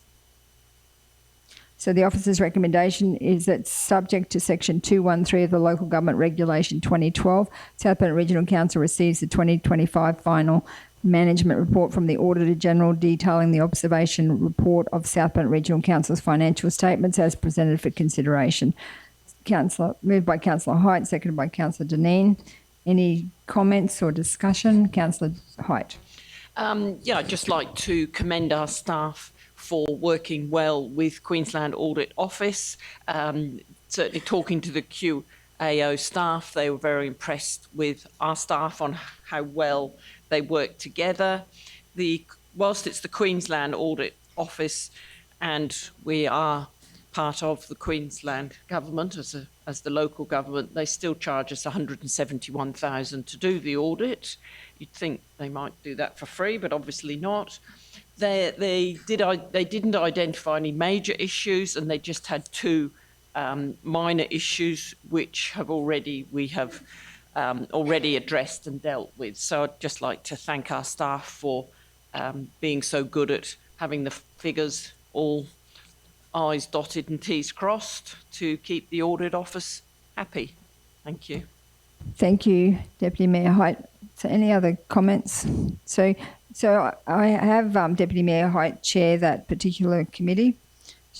She's very across the whole audit system and loves to chair that, and loves that to get right down into that detail about the fine tuning of all of the things that we do across the whole organisation, making sure that every box is ticked and we're all completely covered. I guess in sometimes I think it's red tape, but anyway, it's how we manage our whole organisation. And so thank you Deputy Mayor Hyde, for what you do in that space as well.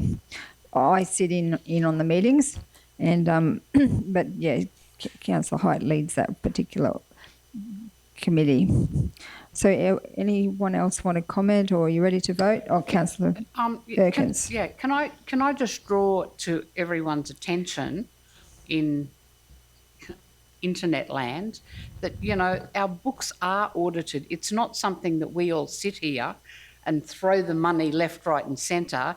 There are very strict rules and regulations for how money is spent and where it's spent, what it's spent on. So just, you know, I think some people are unaware of the rules and regulations that we have to abide by, and as frustrating it is for us to see something there that needs to be done, if we don't have the money for that, if the money we have is allocated to do that, that is what we are by law obliged to do. So just to let everyone know, you know, it's not a ad hoc thing, it's very strictly policed, and we do our staff and Councillor Hyde as Chair, do a great job making sure that that's all complied with, and thanks very much for the work you do, Kerry. So we have audit people from across Queensland and I think beyond on that audit panel. Yeah, I should just acknowledge we have 3 independent members on the audit committee who do a fantastic job and very much appreciate their independence and looking at what we do and bringing in alternative suggestions and things, so they're great. Yes, you can be sure that if there's any tiny little thing that's out of place, they will be on it. They're very, very diligent. So yes, it's certainly a it's a very it's riveting to be part of that committee. Thank you. So any other comments? Councillor Erkins? No. So are we ready to vote? Put it to the vote. All those in favour? Against? Carried. Thank you.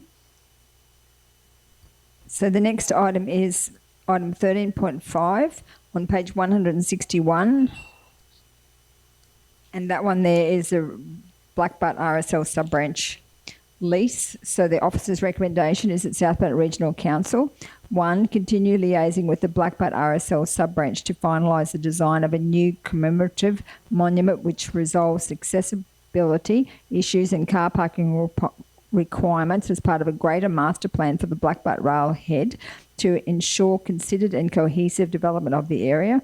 Number 2, after the design is finalised and in accordance with section 2361B2 of the Local Government Regulation 2012, disposes of a valuable non-current asset by entering into a lease with the Blackbutt RSL for a term of 10 years over part of Lot 2 on RP 32381 for the construction and maintenance of a commemorative monument and gardens.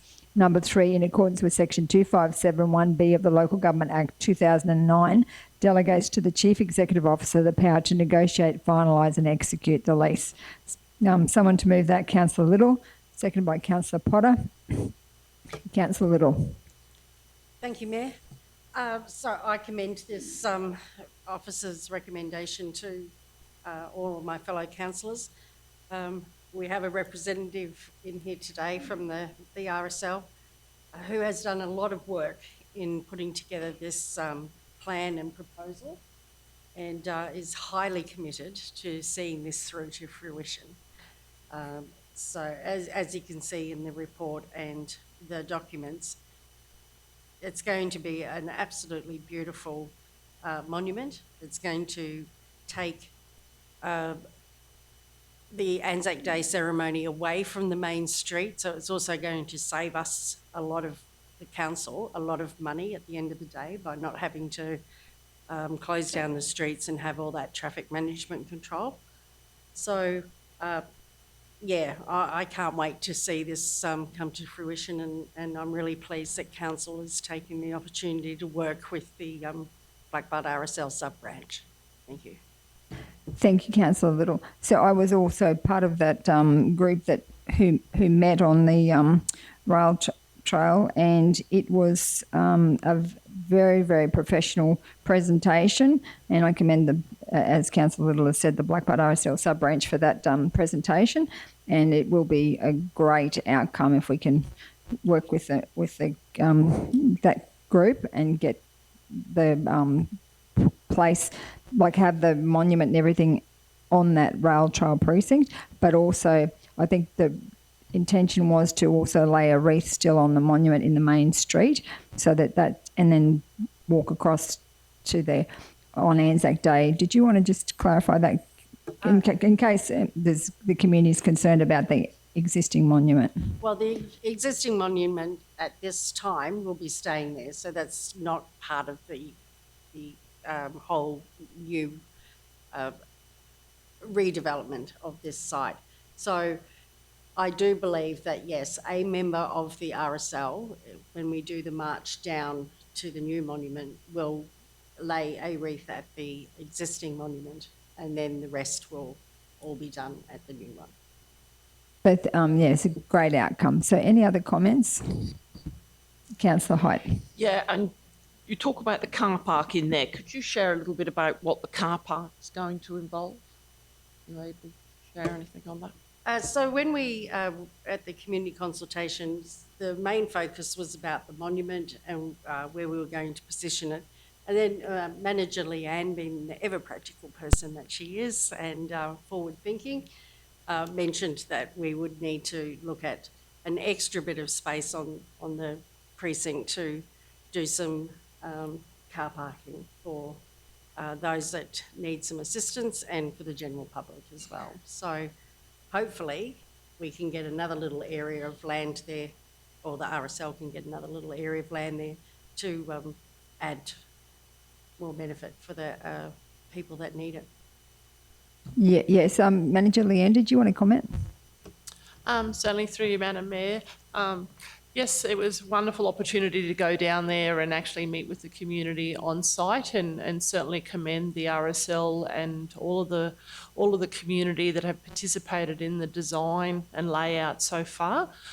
It was great to be on site and actually just get a good feel for what's happening, because there's a lot of community work being done by some of the other adjoining leases from some of the other stakeholders there on the rail trail. So it was nice to see how people are going to walk and be able to integrate from the parkland into this area and then into what we call the Nuku Nuku, the museum area. So there's been a lot of thought into that.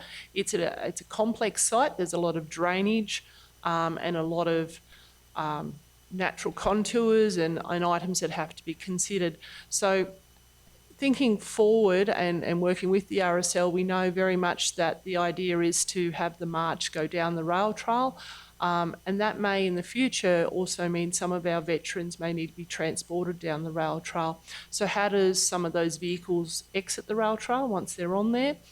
Which way do they access? Or if some of those veterans need to, or other participants need to actually move across that site, how do they do that safely and ensuring that it's accessible?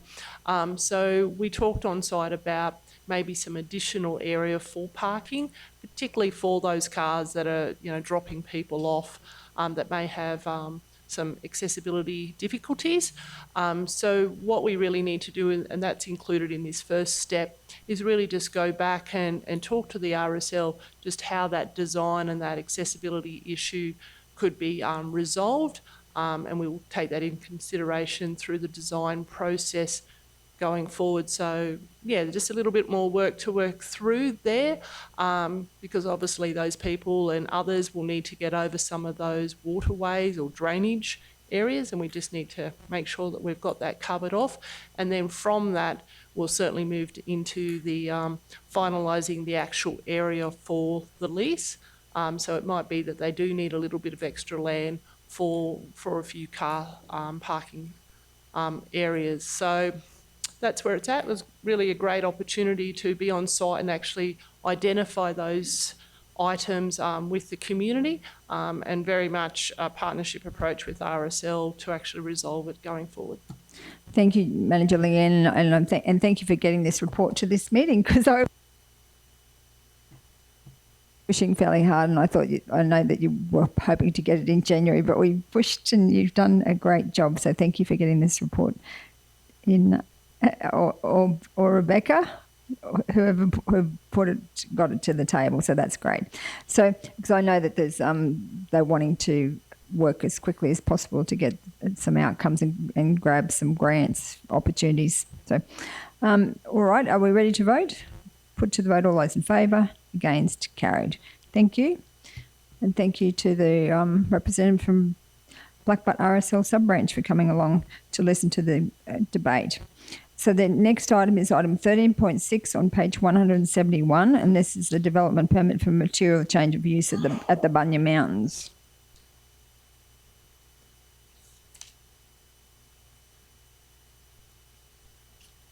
So this is the officer's recommendation is that council approve the development application for a development permit for material change of use for a community use community centre at 3384 Bunya Mountains Road, Bunya Mountains, and described as Lot 80 on FY 2562, subject to the following conditions, and there's a list of conditions.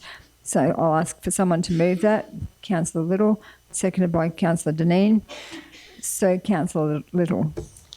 Again, my fellow councillors and Mayor, I commend this proposal to us all. The Bunya Mountains Community Association has put a lot of work into getting to this stage. We've had a lot of meetings with them as a group and myself as an individual, and they have worked extremely hard to get it to this stage, especially with the amount of fundraising and activities that they put on up at the Bunya Mountains to encourage people to come up there and get on board with their ideas. So, you know, this is just going to completely change how the community up there are able to mix and get together. I've just found out this morning that they have some more new residents who have moved up there, so the numbers are slowly starting to increase, and why wouldn't they? It is one of the most beautiful parts of Australia, and certainly the best part of the South Burnett.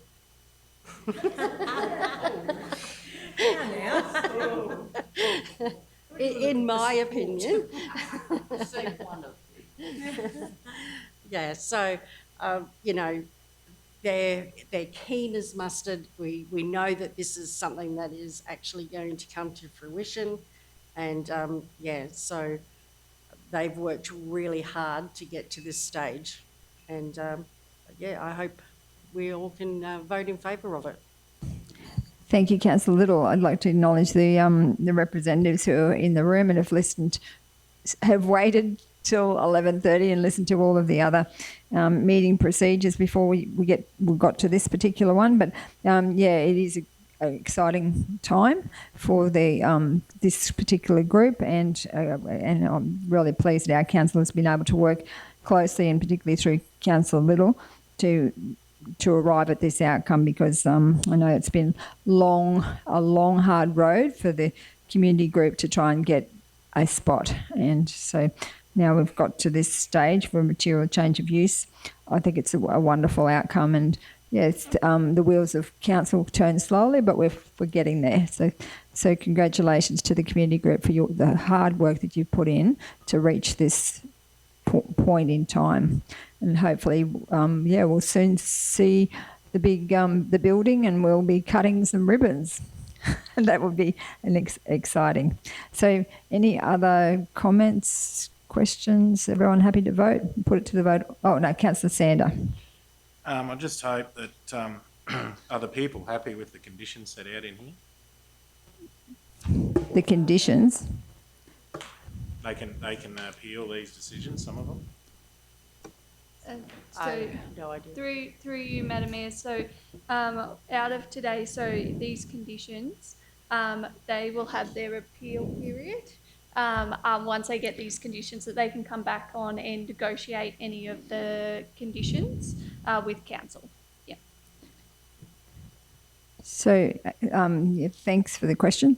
So Manager Simon, did you want to comment, or you're happy to? Yeah. Absolutely. If they wish to come back to us and raise any discussions, we're most happy to meet with them. Yep. And come to a reasonable rate. So no one can hear you because you're not at a mic. So if you could just come to the mic and just. Sorry. Yeah, sorry about that. Yeah, look, there's standard conditions pretty much that we will put on most similar applications. So, look, they're most welcome to come back and negotiate any aspects with us which they feel they may need some help in trying to overcome. So we really don't foresee any issue here with this particular application. And in terms of the conditions, well, we're open to have some discussions with the applicants if they wish to do so. And we can look with we can be reasonable in a way we can adopt in adoption of most of the aspects of the conditions, but there may be some aspects that will be pretty standard that we will have to try and follow through with, please. So what's the timelines where they've got a negotiation period? What's that timeline? They've normally got the 3 months, but to come back to us if they want to raise any concerns about some of those conditions. Thank you. So thanks, Manager Simon. Any other questions, comments? If not, I'll put to the vote. All those in favour? Against? Carried. Thank you. Moving on to item 13.7 on page 242.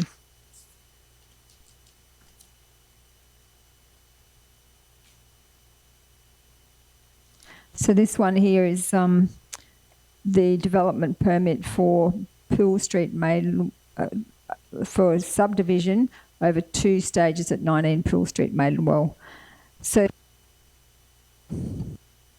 the officer's recommendation is the application for development permit for reconfiguring a lot, subdivision 1 lot into 5 lots over 2 stages at Poole Street, Maidenwell, and described as Lot 5 on RP 819257, be approved subject to the following conditions and recommendation. Someone like to move that? Councillor Little. Someone to second that? Councillor Potter. Discussion. Comments. So everyone's happy with the recommendation? Put it to the vote. All those in favour? Against? Carried. The next item is 13.8 on page 308. And that one is list of correspondence pending.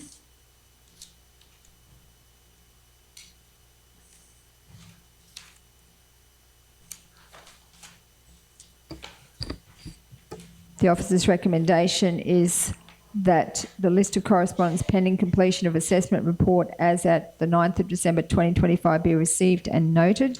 Someone to move that? Councillor Potter, second by Councillor Height. Councillor Potter. Thank you, Madam Mayor. I'm actually quite excited about this one because on MCU 25/0031 and RAL 25/0037, the public notifications for combined applications for a material change of use shop and hotel on access lot in Youngman Street, but also the main one I'm looking at would be the one in Pound Street. So earthworks at 1 Pound Street is really quite exciting. So I'll just bring that to everyone's attention. We've seen things in the newspaper, so I suppose this brings it right out into the open. So with regards to the application there for Pound Street. Thank you, Councillor Potter. Councillor Height. Just on page 312, I'd just like to bring people's attention to the material change of use telecommunications facility at Niagara Road, Poinside. That's an area that typically has very poor telephone reception, so it will be very good for the residents in that area to have improved reception. Because of the public notification, I believe it will be another couple of months before it is erected. It's being paid for by Tilt Renewables, who own the Cooper's Gap wind farm. But it's been a long time coming because I think the residents were promised this when the wind farm was first built. So that I think it's possibly 10 or 12 years this has been going on. So they will be very pleased to finally have good reception in that area when it happens. Thank you, Councillor Height. Councillor Potter. Oh, sorry. Any other comments, questions? Councillor Sander. On page 311 in Division 5, just for the the public's knowledge of an update on the Music and Arts Festival at Stonelands. So I might get Manager Simon to come forward and give that update because, yes, it would be good for the community to know what's going on with that particular item. So that's Page 311. State on lands, page yeah. 311. So in terms of state lands, I mean, that's just a matter of, that's pretty straightforward procedure in terms of what you require for the state lands there. So I'm not quite sure what you actually... I'll just give the update. So sorry, Manager Simon. So I guess it's just about the rabbits eat lettuce, and they've got an application on the table. So I just wanted to be quite clear what we... Yeah, so look, the rabbits eat lettuce, first of all, we have been advised that for this year they have been issued a permit, for this year coming, for 2026, they've been issued a permit to go over to Gundawindi to undertake the festival for next Easter. So that's not in any way affecting this council area. We have a planning application in for a material change of use for looking at the potential for ongoing use of the festival out in the Stonelands area. That would be effectively, if it was to be approved, would be for the period from 27 onwards, if it was approved. We are at the moment gathering information from them because their application has not provided all the background information we have requested, and we're waiting on some of that information to come forward to us, particularly in terms of things like an economic report. There's also some issues about general environmental impacts and a couple of other things to do with traffic. We're waiting for further details on all of that. When we have all of that information, we will prepare a report to council in terms of what the officer's recommendation should be for council's consideration. So, but in the meantime, though, because it's impact accessible, it will go out to public notification? Absolutely. Once we've got the information that we've requested for these different studies that are being undertaken, we will then go out for full public notification. But we normally do that when we've received most of this information. So that, again, we can inform the public about what the environmental, the parking, the economic impacts are. We want to be able to give them the best information we possibly can. And as part of that process, the sign goes up, but then I think all of the neighbours are notified? There's a notification by letter, there's a notification by sign, and I'd have to check, but there's probably also notification in the local paper as well. I'd double check that one on this one. And then what's the period of time that they have to put in either submissions for or against? That I will have to check with my officers on. It depends on it's because of the different application types. Different application types have different periods. I would have to come back to council on that exact period, please. Thank you. So I think that's important information because the public will want to know what length of time they have to put in submissions. So that's about 15, we're just saying 15 days is coming up. We've just received information from one of our planning officers, Vanessa, that's 15 days. Is that That'd be business days. That would be so business 15 days. business days. So is that from when they receive the notification and when the sign goes up? There's 15 business days. There will be an indication of a period of when it will be closing, and that would allow for that 15 days.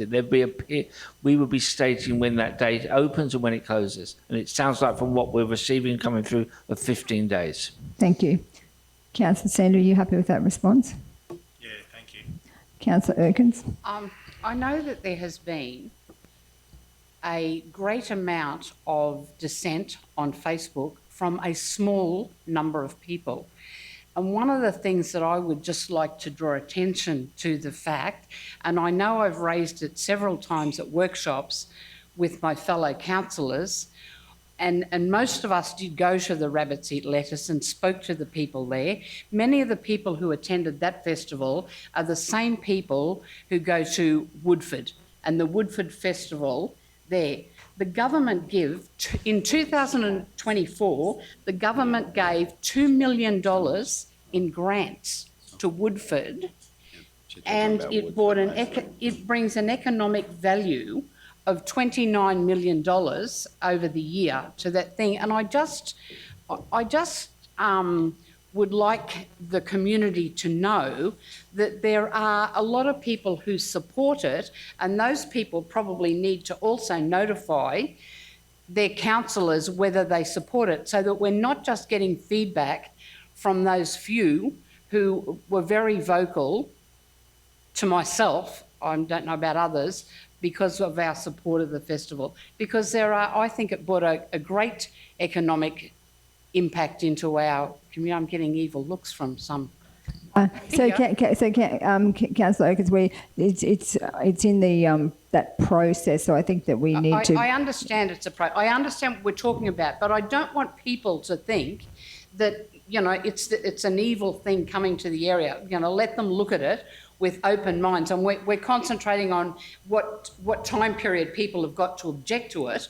But there's a lot of people that don't object to it. So I just want to put that out. Sorry. Thank you. I was careful to say submission, so it can be for or against. So it's good to raise that.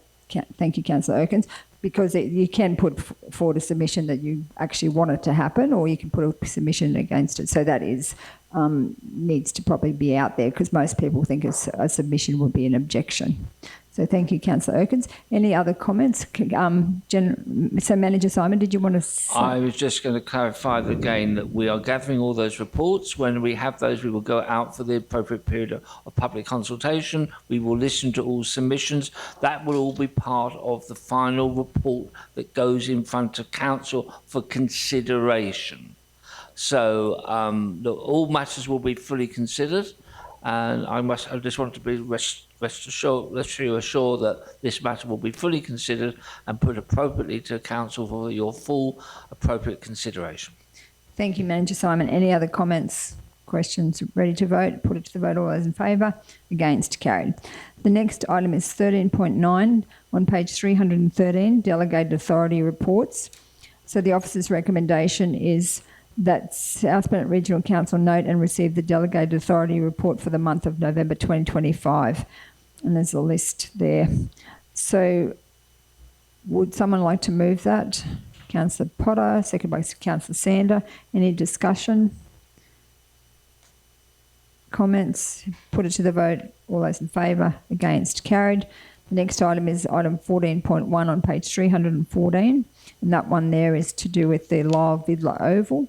So the officer's recommendation is that South Burnett Regional Council approves a financial contribution of $1,925 to Kingaroy Cricket Club for the removal of trees at Lyle Vidler Oval, Kingaroy. So, Councillor Potter. I'd like to move it, but I'd like to change the wording. So you would like to move a motion? So, yeah.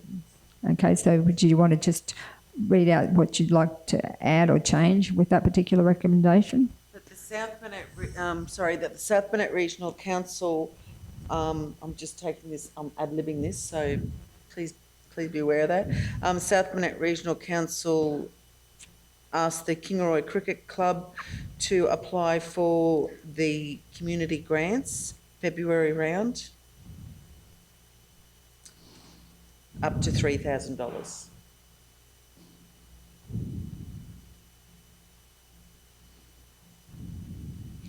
The only reason I'm saying is because I know as a council we don't have too much for... So before you talk to it, I'll just see if there's someone's prepared to second that. So the recommendation... sorry. That doesn't read very well. Can you just check the wording on it? Community grants round, the February community grants. So that's rather than us approving the financial... Yes. Yes. So CEO, I think everyone understands the intention. So CEO Mark is going to get that wording right. Would someone like to second that motion? Councillor Erkins. I'll ask Councillor Potter to speak to the motion. The only reason I'm asking this...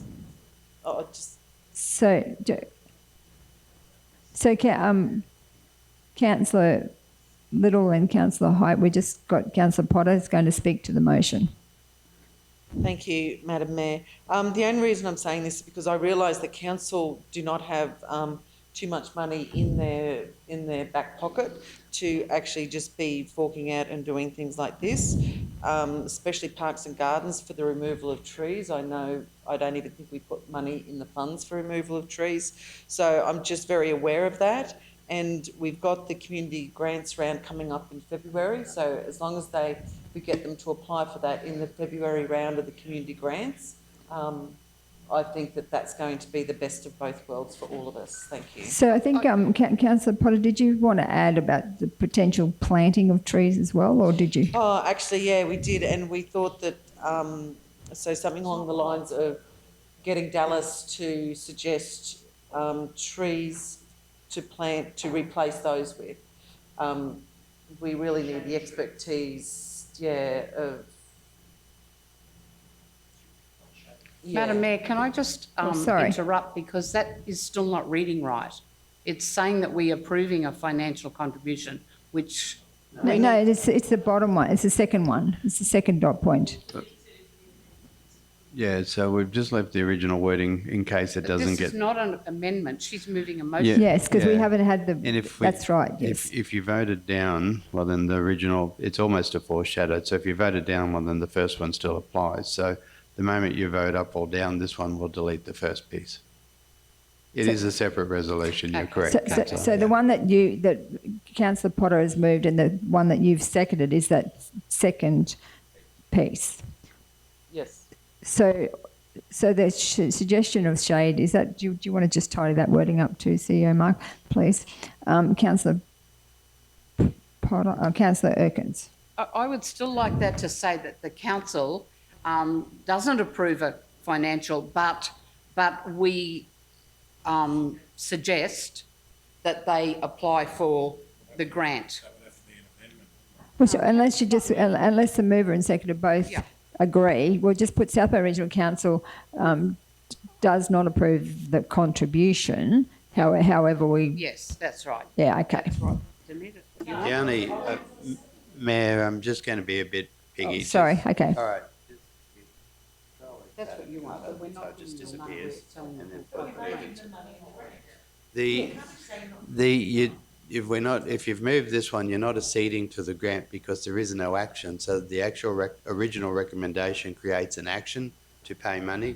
So if it's not moved or seconded, there is no action. There's nothing to not agree to. That's right, because because Councillor Potter has not moved the recommendation. She moved her own motion. So which is the action? So the motion now is the action that you request that. Yeah, that's right. That's exactly, that's what I was saying. Yes. We had just left the other bit there because we weren't going to presume that you were going to vote this up. I know, but it was confusing to me. Yeah, but anyway, we have now removed it, and so that is how it reads. Okay, so Councillor Potter has moved and Councillor Oaken has seconded that South Bay Regional Council requests that the Kingaroy Cricket Club apply for the February 2026 community grants round. And Councillor Oaken seconded it. A grants round of up to $3,000 and recommends shade trees to replace existing trees. So that needs to be the capital A. It needs to be a small a and no full stop. That's it. Okay, so is everybody clear on what the motion is? So speakers, any other speakers?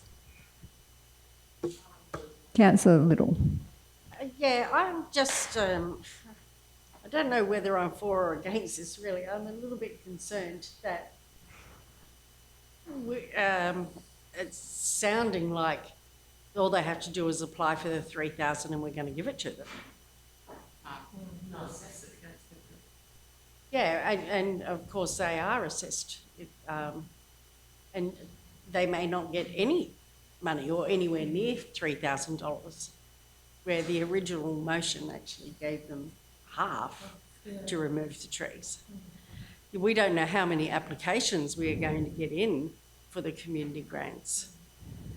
But they're almost done. GM Aaron has had his light on for a while.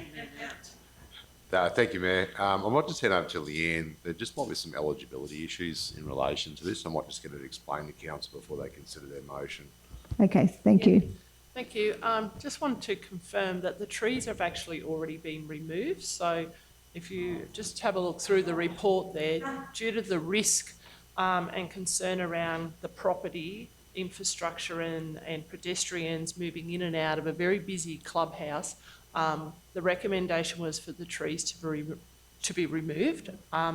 So the trees have been removed. So when this is going to be, if they are going to make application and it could be considered under your community grants, I'm not sure if you're going to be able to prove something that is already being completed. So just wanted to raise that. That will be something that you'll have to consider if they make application.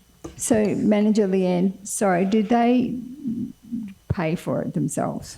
Yes, so they have paid for it up front because of the urgency of removing the two trees. So they requested for consideration. They're just asking for consideration. Would council help contribute to the cost? Because it was a large amount of money, and because they've been putting a lot of their funds into the development of their clubhouse and doing all those improvements down there just recently, obviously funds are very tight, and they were just asking for some consideration of council to help a little bit with the costs of the removal of those trees. So, Councillor Height. Can I suggest then that we revert to the original motion, but the funds, because they're not budgeted, they actually come out of the community grant, the funds we set aside for the community grants? The allocation that we have set aside. Yes. So, Denita, you moved that. That's up to you to... So, okay, Again, I'll be CEO Marcus. the negative noodle. This is different to the original recommendation, so this one needs to be dealt with first, and then because they are quite different, because the first one was talking about giving them money and this one is not. So if nothing is done, they will get no funds. So if this one, if this one got voted down and council chose not to do anything else, because there is no mechanism to give them anything, so the original recommendation causes an action, which is to give them funds. So if nothing happens, status quo remains, nothing changes, they get no money. So there's an option, but to withdraw the motion and put another... With the leave of the meeting. So if you'd wait to get Jane back. So you'd need all 7 of you to say, yep, we'll... So the mover and seconder withdraw the motion and the meeting gives leave to withdraw. Then that was the exact reason that we were hesitant to get rid of the first one. So I might just, Councillor Potter, did you want to talk, or Councillor Sanders also got his light on? I'm happy to withdraw the motion with that advice, thank you. Councillor Sanders? My concern is that since I was elected, I've had the Mergen Dairy and Heritage Museum contact me almost quarterly about trying to get 11 trees, I think it was, removed along their boundary. And I believe that if, we assist with this is going to put the spotlight on everyone applying to try and get their trees removed when required. So I know I've got 4 on the list in Mergen, 2 at the cemetery, 1 at the Sherburg turn-off that need to come down, and we don't have it in the budget to do it. So we got our own issues with trees. Hence why we were trying to get that tree removal policy and stuff all in place so that we could deal with issues like this. Thank you. Where are we at with the tree policy, actually? So I might just ask Manager Leanne to comment on where are we at with the tree removal policy. Yep, certainly. Through you, Madam Mayor, we are working on the tree maintenance policy. At the same time, we're just also reviewing our tree register and our tree arborist reporting process, just to tidy those steps up to make sure that we're capturing everything about the tree health and all the things that you need to consider when you're having a look at these trees, and making sure that we have a consistent approach across the region. We hope to bring that draft policy back to council for a workshop in the new year, and we'll work through that. We also, in parks and facilities, we do have a tree register because Councillor Sander is correct. We have a number of requests throughout the region within our sporting grounds and parklands, as well as just other sites along roadsides and reserves and streets across the region. So We do have a register that records those trees. We do annual inspections, and as those trees may deteriorate, there is a need to actually do some trimming or tree removal. So we will need to consider that in future budgets, but by doing the tree register, we hope to be able to give clarification to council each budget period on how many trees we're looking at as an estimate in the next year for tree removal, so that can be considered. You've also invested in some equipment here at South Burnett with the cherry picker, so we've been able to actually start undertaking a lot more trimming of trees and looking at those safety issues ourselves with our park staff. So that's helped us reduce some of those previous contractor costs, but there are still some very large trees out there that are beyond our capabilities, and sometimes we do require the additional services of contractors with cranes and other materials to assist in those with, around infrastructure in particular and safety concerns. So, but to answer your question in short, Mayor, we will have a draft policy back for a workshop in the new year for discussion with council. So does that policy also include trees on our land that we've leased out to other community groups? It should include, yes, council trees on road reserves, streets and council land. We will have to have a just look at how we treat those in lease arrangements with council. It could be that the process might be at the end that the tree may need to be removed. It's just what is the financial implications for council if we have a number of them across the region? Is it something that we can budget for and afford going forward? That would be something that you'll have to consider in the budget process, but we could certainly talk about it through the preparation of the policy. Thank you, Manager Leanne. So while you were outside, Councillor Potter moved that the motion be withdrawn. Are you happy to second that? So now we need to vote on it, and it has to be a unanimous vote if we want to actually withdraw the motion. Is that correct, CEO Mark? So the wording would be that the motion was withdrawn with the leave of the meeting, and if all 7 people agree, 7 councillors agree, including yourself, Mayor, it's withdrawn. And then we start again. Okay, so is that a procedural motion? The process, yeah. So So show of hands now. no debate. Okay, so show of hands if you're happy for the. Sorry, Danielle, just leave it there. Don't move it. So the motion is to be withdrawn. Okay, show of hands. All those in favour? All those against? It's carried unanimously. So the motion is withdrawn. So Councillor Potter. Sorry, through you. So does that mean we revert back to the original motion that was on the books? The original. It was a recommendation, but do you want to move that recommendation? That is Yes, I do, Madam Mayor. Someone to second that? So Can I suggest an amendment? We need a seconder first. So I'm asking if someone will second. Yeah, Linda's got a hand So up. Councillor Little has seconded that motion. So Councillor Potter has moved it and Councillor Little has seconded it. Yes. And then we've got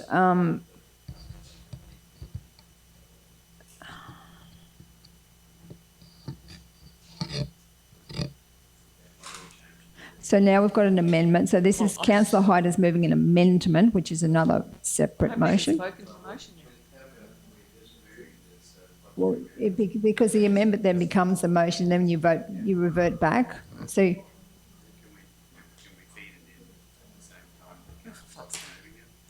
Well, can I just say my suggested amendment? So I understand that this is going to open a little bit of can of worms because we've got a lot of trees in a similar situation around our region. So rather than this is a 50% contribution, my suggestion is that we amend it to be a 25% contribution of the cost. And then it also comes out of the community grant allocation, because that way, if the Dairy Museum or if these other groups also need to remove some trees and want a financial contribution, we've set a precedent of 25%, so we are supporting them. without it being a massive impost on So our sorry, budget. I'm out of order because I should have said you've moved an amendment. You need a seconder to the amendment. Well, okay, that's So, my councillor, who's going to second the amendment? Anyone? second that one. So, it fell councillor Deneen has seconded the amendment. okay. So what happens? Just councillor Potter, I can see that you're concerned. What happens is the amendment. Yeah, no. So then we debate the amendment, and then if that gets defeated or whatever, it either becomes the motion. Yeah. So that's why you haven't had a chance to speak, because councillor Height jumped in and moved an amendment. Sorry. Yeah. Okay. So we're just getting the wording for the amendment. So the South Bank Regional Council approves a financial contribution of 25%. From the community grants allocation.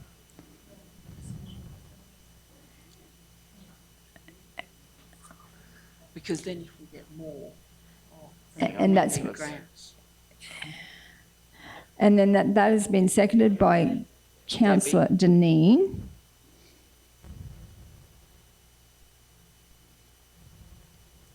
Okay, so councillor Height can speak to the amendment. So my suggestion is, because, you know, we do know there's a lot of trees in this similar situation, then other community groups across the region can, if they need to remove trees, can then apply to us to get some financial contribution. But if they get 50%, we may find that basically wipes out our community grants. So reducing it to 25%, we are at least assisting them, because I think we like to assist community groups. They do such a lot of good work, but it's not a massive financial impost, because as Councillor Sanders said, the Dairy Museum have got 11 trees.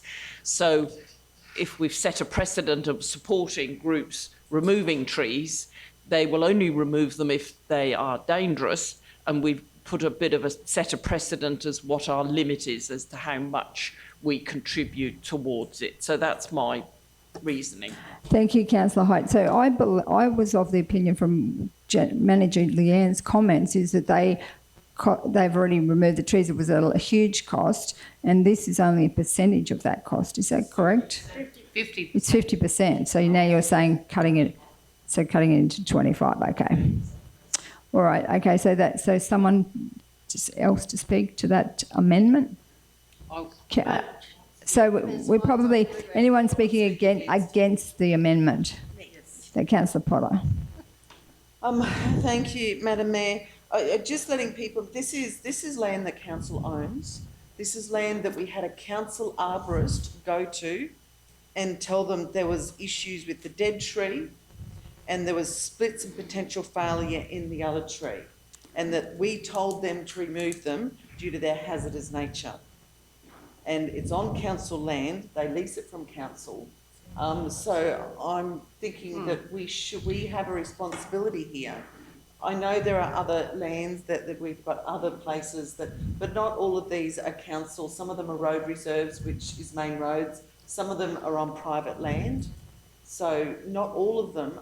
So I think we do have a responsibility here. So I would actually like to take that up to 50%, personally.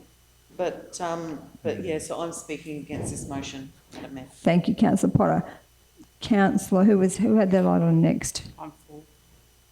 You better I'm go. against. Yeah. So I speak of four. Councillor Erkins. Well, I do agree completely with what Councillor Height has said. We do like to assist community groups. They do a fabulous job. But when you say it is council land, but we do lease it to them, but they do only pay $75 a year lease.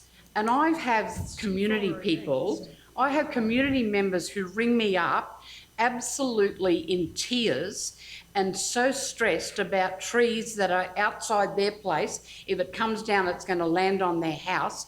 You know, when we had the discussion about the trees that we took down here, there are hundreds of trees in our region that community members of our community, ratepayers in our community think that we should take down.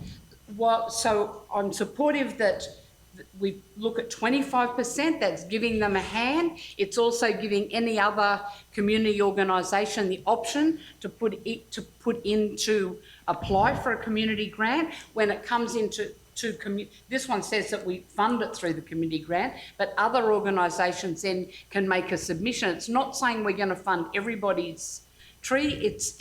It comes down to what grants are submitted and what we believe are the best use of those funds. But for us to say that, you know, we're going to pay half, which is $2,000, which is a lot of money. We've already spent a lot of money taking trees down. And as I said, there are hundreds of trees, and I'm not happy that we pay for half of that one when there are other people who are very, very concerned about trees in their place. If every organisation puts in and says, we want you to fund half our tree removal, we're going to have no money. Thank you, Councillor Erkins. Councillor Sander. I agree with what the 25%, as long as every other organisation has the same opportunity to do it. Because So you said you were speaking against that. You're actually speaking in favour of it. Speaking against Anita's. No, this is the amendment. Right, So so Councillor Little, you're speaking against the amendment, yes. And the reason why I'm against is I do not want the money to come out of the community fund at all, the community grants fund. Like, it's, to my way of thinking, it's not something that we should be funding through the community grants. The community grants are for our community organisations to either improve their facilities or put on functions and events that actually enhance livability here in the South Burnett and benefit a wider range of community than just to pay back some money for a couple of trees that had to get pulled down. I would rather see the funds come out of where they're meant to. And Manager Kerry, you're just wondering, where would the funds come from to pay the 50 or 25% if we're not using community grants funding? So through you, Madam Mayor, that's something that we would obviously have to have a look at, and potentially as part of the second quarter review, because essentially if we don't have budget for it and we don't want to take it out of the community grants program, then unless we've got some areas where potentially we've got additional revenue coming in that can offset that, we're going to have to look at what items in the budgets that we have that we might be able to pull back on to cover it. Yeah, Otherwise, our deficit will increase. Yeah, okay. So, you know, like it's something that has already been done. It's already been paid for. Normally when people apply for a community grants fund, it's for something that's coming up. So you're not paying for something that's already previously been done. Okay, so that's a speaker against the amendment. Do we have any other speakers for? Otherwise, if you speak, that'll be your right of reply. So, question from Councillor Potter. Thank you, Madam Mayor. Just a couple of questions. So, if it was taken out of the community grants funding, would they have to go through the full process and fill out all that paperwork for the community grant? Would probably be my first question, considering they've already gone through the process of contacting council and getting them removed.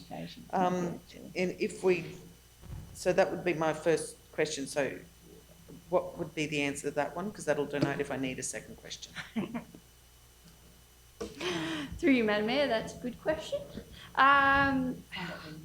We'd probably have to have a look at, because the type, I don't know, Mark, if you have any thoughts around whether they need to fill in. I know what the answer should be, because it's not. We've just said we can't fund it because it's actually against the policy. But what Councillor Hyde has put the allocation, meaning it just comes out of that bucket of money. It's not going through that grant process because it would be outside our policy. So that's the answer. Can I move we lay it on the table till we find out where the money's coming from? So they wouldn't have to? Well, the money as it reads at the moment comes out of your community grant. So your community grant bucket has dropped allocation. by $900, and that $900 is moved across to wherever it needs to be paid from, and then it's gone from there. So this resolution tells you where the money's coming from. It comes out of that bucket into this bucket. But if it, Okay, and the fact that they've already done the job won't have any effect on this? Well, it's a council resolution to pay that account. Out of that account. But I'm going to speak against. Are we up to a for or against? Because I'm against the motion because I think it muddies the water going forward.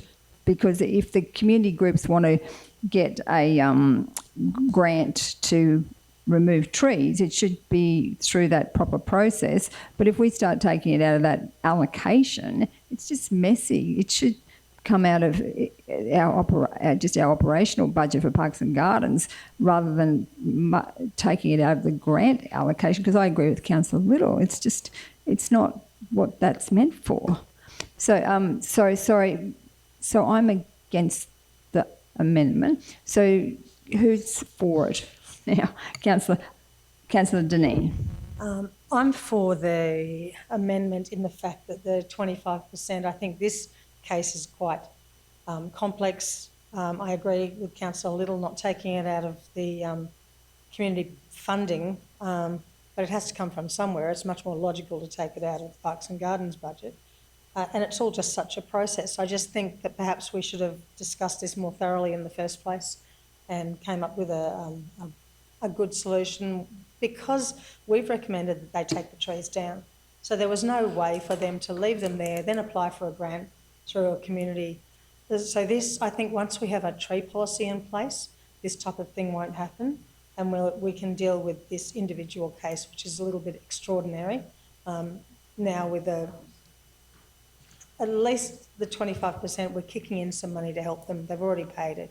Happy to help other groups. And with the policy, I think things will change and it'll be much more black and white, I hope. Madam Mayor, I move that we lay the matter on the table while we investigate the options for where the money can be paid from. We don't know. We're going backwards and forwards. We don't know whether there's money, where there's money. Okay, so that's a procedural motion that we lay it on the table. Someone to second that? So Councillor Dineen. So there's no discussion on whether we lay it on the table or not. So I'll put it to the vote. All those in favour? Against? The motion is carried. So it will lay on the table. Thank you. So myself and Councillor Potter voted to not lay it on the table. 5-2. Okay, so the next item is item number 14.2 on page 320. So the officers recommend, this one is to do with the Containers for Change program across the South Burnett. The officer's recommendation is that South Burnett Regional Council enters into a contract with Containers Exchange Limited for the installation of 31 cage style holders to council's existing bin infrastructure as part of the Containers for Change program and improve recycling options for the South Burnett community. And then it's also got a dot point, possibility for community groups to assist in installation. So someone to move that, Councillor Sander, seconded by Councillor Height. Councillor Sander. I originally put this in as a notice of motion at last month's meeting, and it was requested that a report come back to council, which it has done, showing the expense and everything to install the bins. The bins are given to us by COEX. They just need installing on, I believe there's 31 bins that have been highlighted at these at certain locations in every town and village. The expense was estimated at around $11,160 to install. We've questioned that, and we're hoping that that expense can be reduced by community groups and organisations in local towns to install the bins, to reduce the cost to council to install them. Thank you, Councillor Sander. Councillor Height. Yeah, I just wanted to make comment that the photograph on page 322 looks great. And I mean, this is a fantastic thing to do, definitely in favour, but just to remember that we don't have bins like that across the region, and in the smaller towns, it's going to be a little bit more expensive working out where to attach them. Might have to be attached to a post, but certainly I'm supportive. I think we've got 300 pages of information, so we can make an informed decision, Councillor Sander. Thank you, Councillor Height. Councillor Sander, you've got your light on. Yeah, this won't only help with, this will help community groups and the like in each town, but it's also going to help us in our vision to try and reduce waste.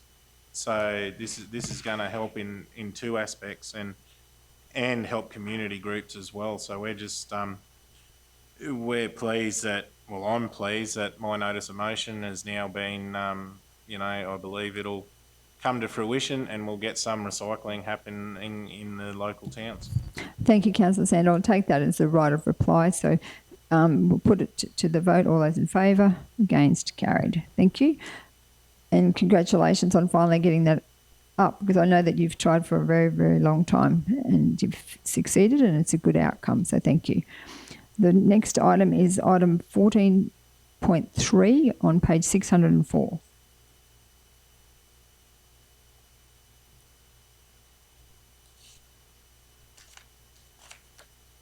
And this one is to do with the South Bennett Local Disaster Recovery Group Chair.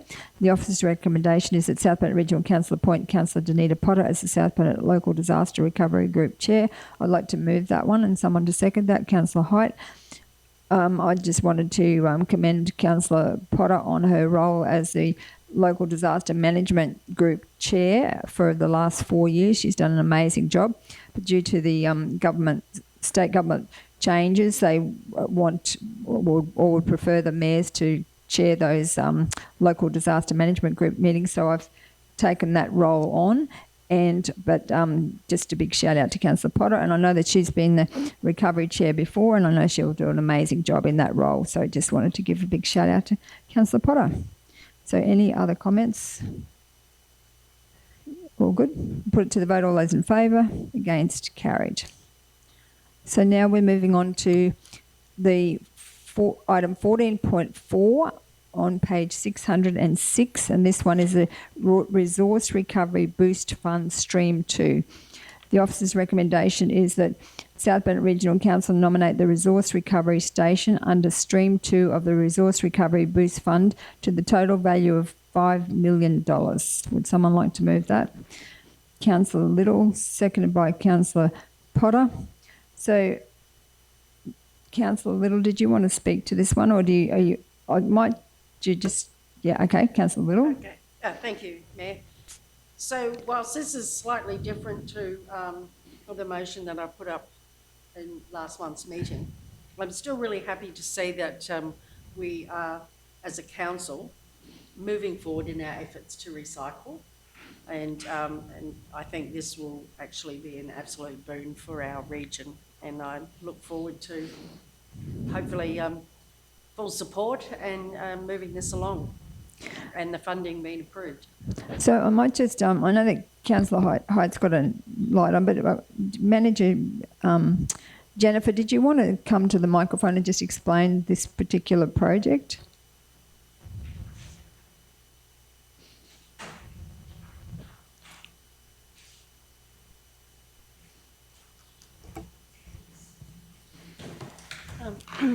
Thank you, Mayor.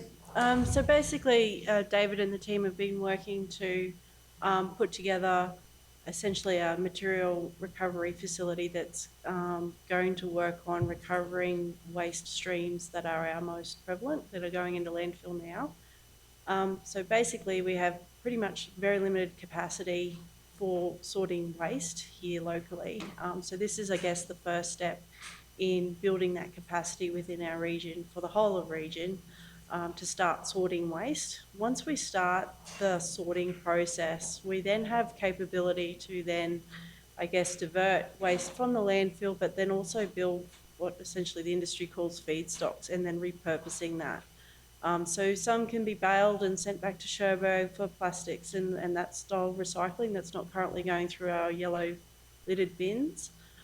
Some is commercial and industrial waste that comes in from, our retailers in town, and then some is our construction and demolition waste. So the proposed project essentially has 2 lines focusing on C&I and C&D waste, and sorting them into, I guess, their more commodity lines, and then refining those products to a certain point where we can then on-sell to retrieve costs. So I guess the overall ambition or I guess what we're trying to achieve here is to divert as much as we can from landfill from our biggest waste streams, and then also utilising that product to circulise either back into our local economy for add-on products that then can provide a revenue back to council to offset the processing costs. That's the general gist of it. Thank you, Manager. Jennifer, I just wanted, so Councillor Height, you can speak, and then I just wanted to also CEO Mark to because you have to actually match it 50% contribution, but CEO Mark has some thoughts, or he's been briefed on a way that we can maybe not have to contribute that 50%. Councillor Height. Well, that was going to be my point, that this is a fantastic fund. It's been established to support Queensland Council to address these key waste reduction functions, and we absolutely want to do that. And it's disappointing that we have to expect the ratepayers to pay 50% when there's a large capital outlay at the beginning, and basically we don't have the funds. But if Mark's got the solution, good on you, Mark. CEO Mark. Well, we have reserves in this space, so that's why this one is able to be applied for, and council could match the contribution, so which will be a budgetary allocation next year. At the moment, we're working with but certainly take the councillor's point. We're working with LGAQ. Whilst it's not a guarantee, they have indicated there are options, and certainly that maybe reduce the co-contribution. So to what quantum that would be, but LGAQ has met with departmental officials, and if not today, because I think we're pretty much meeting up all day today, tomorrow we'll touch base with them and see how they went. But yeah, they're certainly working for us to try and get that co-contribution down. Thank you, CEO Mark. Councillor Sander. Can we get a report, please?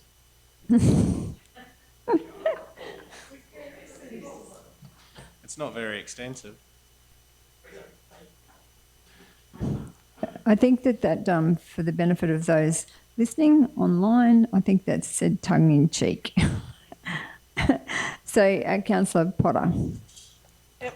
Thank you, Madam Mayor. I'd actually like to congratulate Councillor Little on actually making the first motion with regards to rubber recycling and softfall for the South Banat. I do think this is a great idea, and I'm looking at the costings that we've been given with regards to recycling rubber.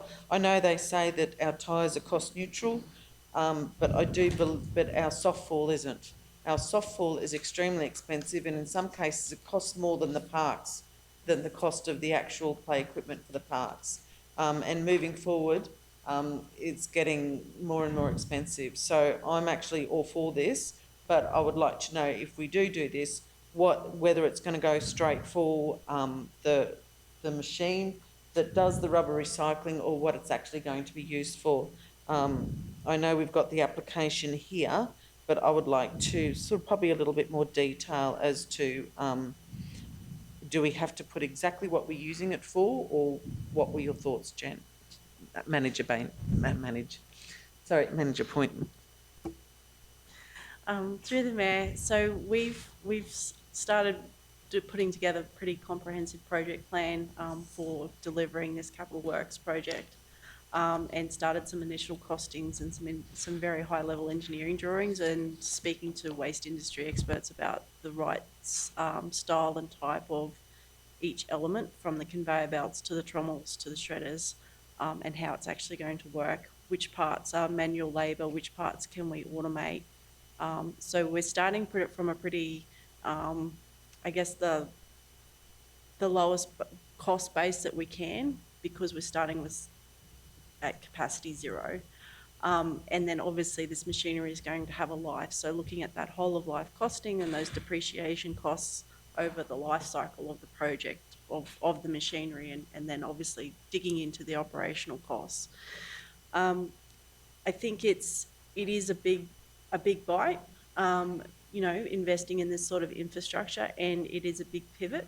But landfill is also not free, and it's not just your state government levy that is costing, it is also the actual capital costs and the operational costs of running that landfill. So either way we turn, we're faced with cost. And so at least this option does give us that opportunity to at least derive some return or revenue back on the commodity at the end. I can appreciate that, yes, this report's very high level, but I absolutely appreciate the team, my colleague James and David putting this together, because I was unwell last week. But we do have a project plan coming together, so we're feeling confident when we do put the grant funding application in, that it's well thought out and has mitigated as many financial risks and project risks as we possibly can. It's just that we're on a bit of a timeline to have a report back to council before Christmas, and obviously this grant is due in January. So I think if CEO Mark's support, we'd probably provide that information to you informally as we go to put that application in, so you understand more about the project. And then through our budget process early next year, work through how that works long-term against our CapEx and restricted cash. So you understand you've got the full waste picture again. Councillor Potter.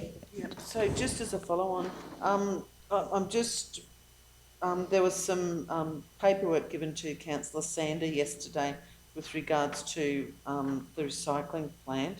Is that where we're thinking of going anyway with this application?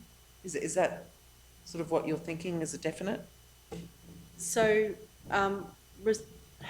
this is about material recovery, so very similar to the concept of Sherbrooke, except looking at different lines. So whatever we can sort from our general waste or from our other waste streams and bundle and bale and send to Sherbrooke for them to process and on-sell, that's probably your best financial outcome there.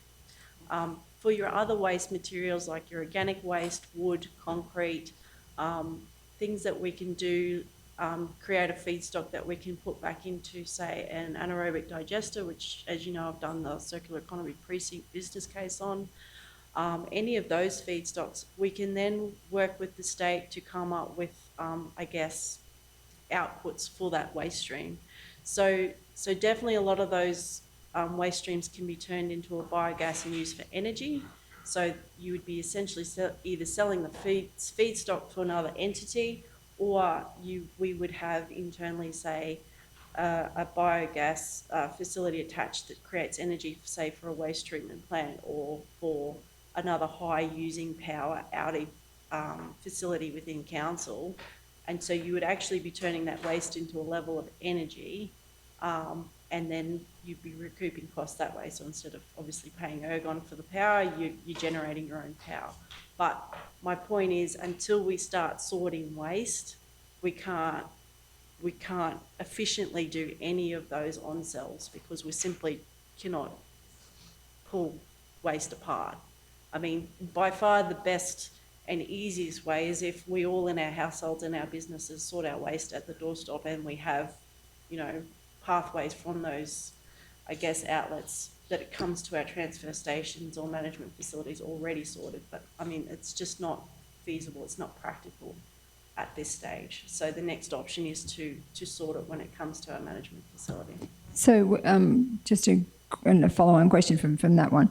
So when you collect when they collect the waste, like JJ's or whatever, will they just take all of it to that facility? All the waste from right across our region? I think it will come down to what the waste streams are, but that would be the intention, that anything that's available for sorting that we can sort, we will sort. There's options to have some of this equipment mobile, so you could shift it, say, from Mergen to Kingaroy to Nanango, and you may then be able to sort those wastes to save your travel, because obviously shifting waste is expensive as well. So that's the level of detail we're starting to get into now as we build this project plan out. Because that would take a lot of pressure off our landfills. It will. I think when I've run some very high level numbers, if we could divert, I think we got up to 15% of CNI waste. In Kingaroy alone, at the moment, we may buy ourselves back a year on our current airspace, which I know doesn't sound a lot, but given the age of that facility, it's something. And then when you add in your saving of the levy, the state government levy rebate, that's where we start to, I guess, derive some more value. Wow, that's an exciting project. We're pretty excited, but we're just working through the numbers. Councillor Sander? So 23 years ago, a fella called George Spry started a tyre shredding. He used to shred tyres at the Mergen dump. It was a mobile one, but it didn't go down to a smaller size. They were trying to get a smaller screen to shred them smaller. But they were just shredding them and using them for dump cover to probably 100 mil size. But I believe this is probably a good outcome if we could get it, because you got to start with small steps. So last financial year, South Burnett Regional Council recycled 30.07 tonnes of tyres at an expense of $26,647. So if you work that out over those many years, but if we could also take in other regions' tyres, because they've got tyre problems as well, so you could enhance that, increase the amount of volume that you're doing and save a lot of landfills, but I believe you've got to take small steps to get before you can run. Also with it, I would like to investigate as a separate motion. Everyone was saying last year that they wanted smaller red lidded bins.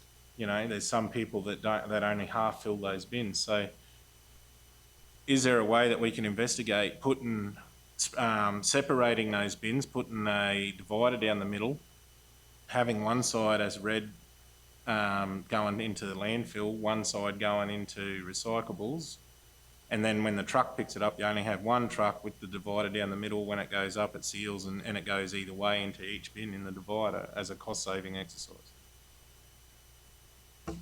Nanango used to do that. Want to respond, Yeah, Manager? we're happy to look at any technology or opportunity to try and sort waste earlier in the supply chain. So the closer you can get back to the household or to the business, the better. I certainly believe, and I've just sort of had some very initial conversations with the team, that we have a huge opportunity to work with our business community, and they're usually our great community leaders as well, in understanding their behaviour and giving them opportunities to do something like that, and you get the benefit then of a more volume output. So I think there's some great opportunities here, and I'm absolutely amazed about the technology in the sector. And the good thing is there's been a lot of things tried and tested before us, which helps us mitigate a lot of risk. So I think it's just about finding the right options for our community that meet both what we're trying to achieve at the right price.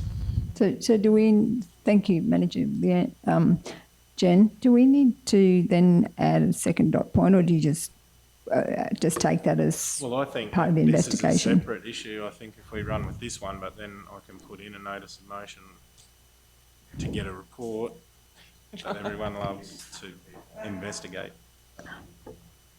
So CEO Muck's just taken a note. Yeah, whether we treat it as a question on notice or you won't need an so Redley, it's really part of the budget process, but we can bring one back next year. Well, I think it's just probably like if we always do things as we've always done, you're always going to get what you got.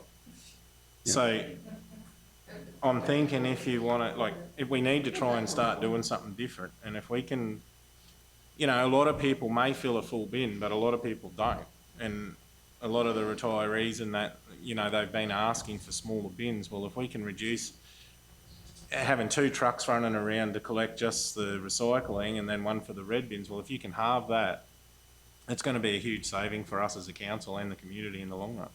So if we just talk to this one, vote on it, and then if you want to move Can he move another? Yeah, I've got it. I just treat it as resolved, Mayor. If that's, I'll just make a note in the minutes and I'll come back to the budget process. Are you happy for it to go down that process, or? Yeah, because it won't, yeah, as long as it's captured and we're looking into it, but it won't be us as a council that does it. It'd have to be, you know, unless we designed it and did our own trucks. But maybe someone could look into that. Okay, so Councillor Hyde. This is just a general comment on, we're dealing with a lot of how to deal with waste, but I think the answer is we need to create less waste. That you go to a coffee shop, you used to get a proper mug that was washed up.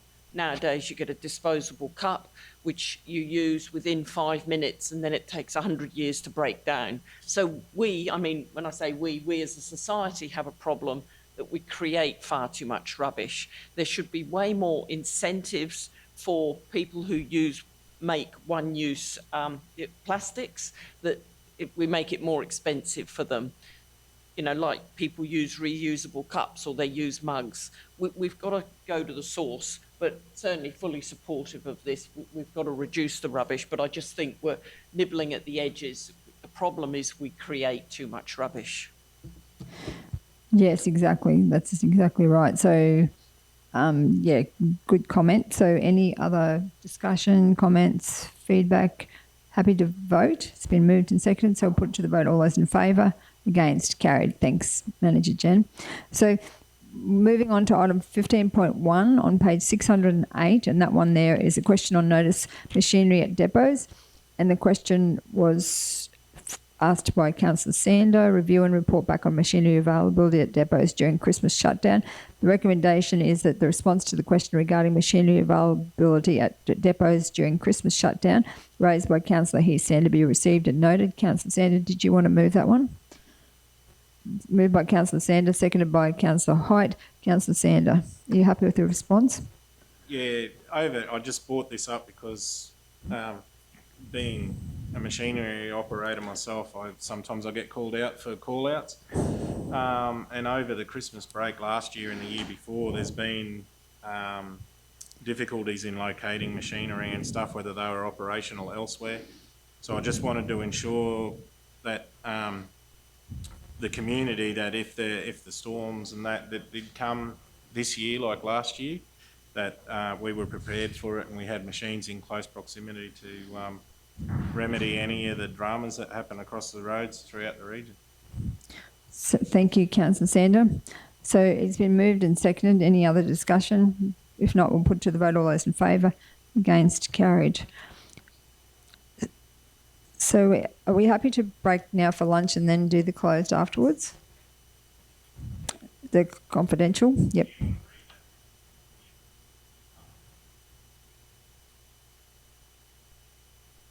We can do that when we come back. Yep. So someone moved that we adjourn for lunch. Councillor Erkin, seconded by Councillor Little. Put it to the vote. All those in favour? Against? Carried. Thank you.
So welcome back, everyone. Could someone move that we convene the meeting? So Councillor Potter, seconded by Councillor Sander. Put it to the vote. All those in favour? Against? Carried. So we're moving into the confidential section, and the reasons for the confidential sections are item 17.1, financial hardship rates application assessment number 106979 9000-000. Item 17.2, application for concession assessment 12624 78,000-7-000. Item 17.3, memorandum of understanding boundary roads. Item 17.4, request for full exemption from infrastructure charges, Kingsgrove Living. Item 17.5, SBRC Q25/26-31, supply and delivery of field uniforms. Item 17.6, SBRC Q25/26-32, supply and delivery of steel-capped work boots. And item 17.7, SBRC 2526_03, preferred supplier line marking. Someone move that we go into confidential. Councillor Height, second by Councillor Dineen. Put it to the vote. All those in favour? Against? Carried. Thank you.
Okay, so we're back out into the open meeting. So would someone like to move that we resume in open meeting? Councillor Sander, seconded by Councillor Little. Put to the vote, all those in favour, against, carried. The first item is 17.1 on page 4 of the confidential section, and that one there, the officer's recommendation. The South Burnett Regional Council approve the following three-year payment arrangements subject to final consultation with the applicant. And there's a list of requirements up to 1, 2, 3, 4, 5, 6, 7 requirements under that as part of that recommendation. Do I need to read those, GM Kerry? Do you think I need to read them out, or just we'll take it as read? Okay, so someone move that. Councillor Erkin, seconded by Councillor Potter. Any discussion? If not, put to the vote, all those in favour, against, carried. The next item is item 17.2 on page 8 of the confidential agenda, application for concession.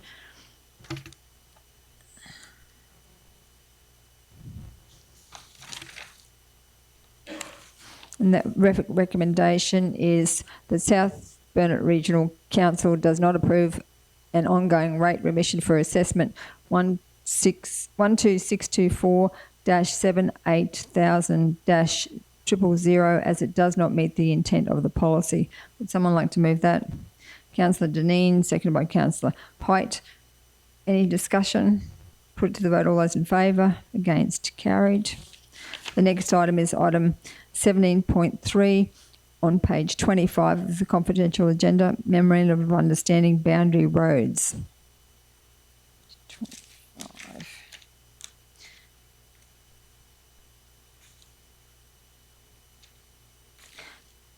The officer's recommendation is that South Burnett Regional Council delegate to the Chief Executive Officer to enter into a Memorandum of Understanding with Western Downs Regional Council for the maintenance of boundary roads. Someone to move that? Councillor Height, seconded by Councillor Erkins. Any discussion? If not, I'll put it to the vote. All those in... Oh, sorry, Councillor Height. No, I was just going to add that it's been a little bit ad hoc up until now, so having an MOU I think is a good idea moving forward, so ratepayers are familiar with who is responsible for which bit of roads. So I think it's a good plan. Thank you. Thank you, Councillor Height, and that's for Western Downs. And I think we're going to talk to the other councils that we boundary to get the same outcomes, hopefully, like shared arrangements. So, ready to vote? Put it to the vote. All those in favour? Against? Carried. The next item is 17.4 on page 36. And the officer's recommendation is that South Burnett Regional Council maintain the current charge with the discount applied, assuming all requirements of the developer incentive scheme are met. $315,610.50. If the requirements of the developer incentive scheme are not met, then the full charge amount of $631,221 will apply. So Councillor Erkins has moved that, seconded by Councillor Height. Councillor Potter. Yeah, I would just like to know when the developer incentive scheme actually finishes. So, GM Aaron or Kerry, do you know the answer to that? I think we extended it. Through you, Madam Mayor, from memory, I think it's about 2 years from now. I think we extended it for 2 years because it was due to finish at the end of this year. So, is that everyone's... GM Aaron, did you want to say something? No, you're right. I just, I think General Manager Kerry's right. Just council note in the report, I think if the development's completed in the life of the planning scheme, the 50% discount applies if it's built after the 31st of December. So I think that would show that the discounts can be applied, maybe possibly for the life of the scheme. Possibly, yeah, it might be something for council to have a look at. Thank you. So are we ready to vote? Put it to the vote. All those in favour? Against? Carried. The next item is 17.5 on page 45. supply and delivery of field uniforms. The officer's recommendation is that South Bennett Regional Council approve the recommendation to establish a 12-month supply arrangement for field uniforms with a mayor safety. Someone to move that? Councillor Dineen, seconded by Councillor Little. Any discussion? You ready to vote? Put to the vote. All those in favour? Against? Carried. The next item is 17.6 on page 53 of the confidential agenda. The officer's recommendation is that South Bennett Regional Council approve the recommendation to establish a 12-month supply arrangement for steel-capped work boots with a mayor safety. Someone want to move that? Councillor Potter, seconded by Councillor Little. Any discussion? Put it to the vote. All those in favour? Against? Carried. The next item is 17.7 and on page 61. And the officer's recommendation is that South Bennett Regional Council appoint Suncoast Road Marking as the preferred supplier for line marking for a 24-month period. Someone to move that? Councillor Sanders, seconded by Councillor Little. Any discussion? Put it to the vote. All those in favour? Against? Carried. So that's the close of the meeting. I'd like to take this opportunity again to wish everyone a happy, holy and safe Christmas and a fantastic 2026. And hopefully you'll enjoy some downtime through the festive season and that we don't have any disasters. That would be amazing. So thank you, everyone. And close the meeting.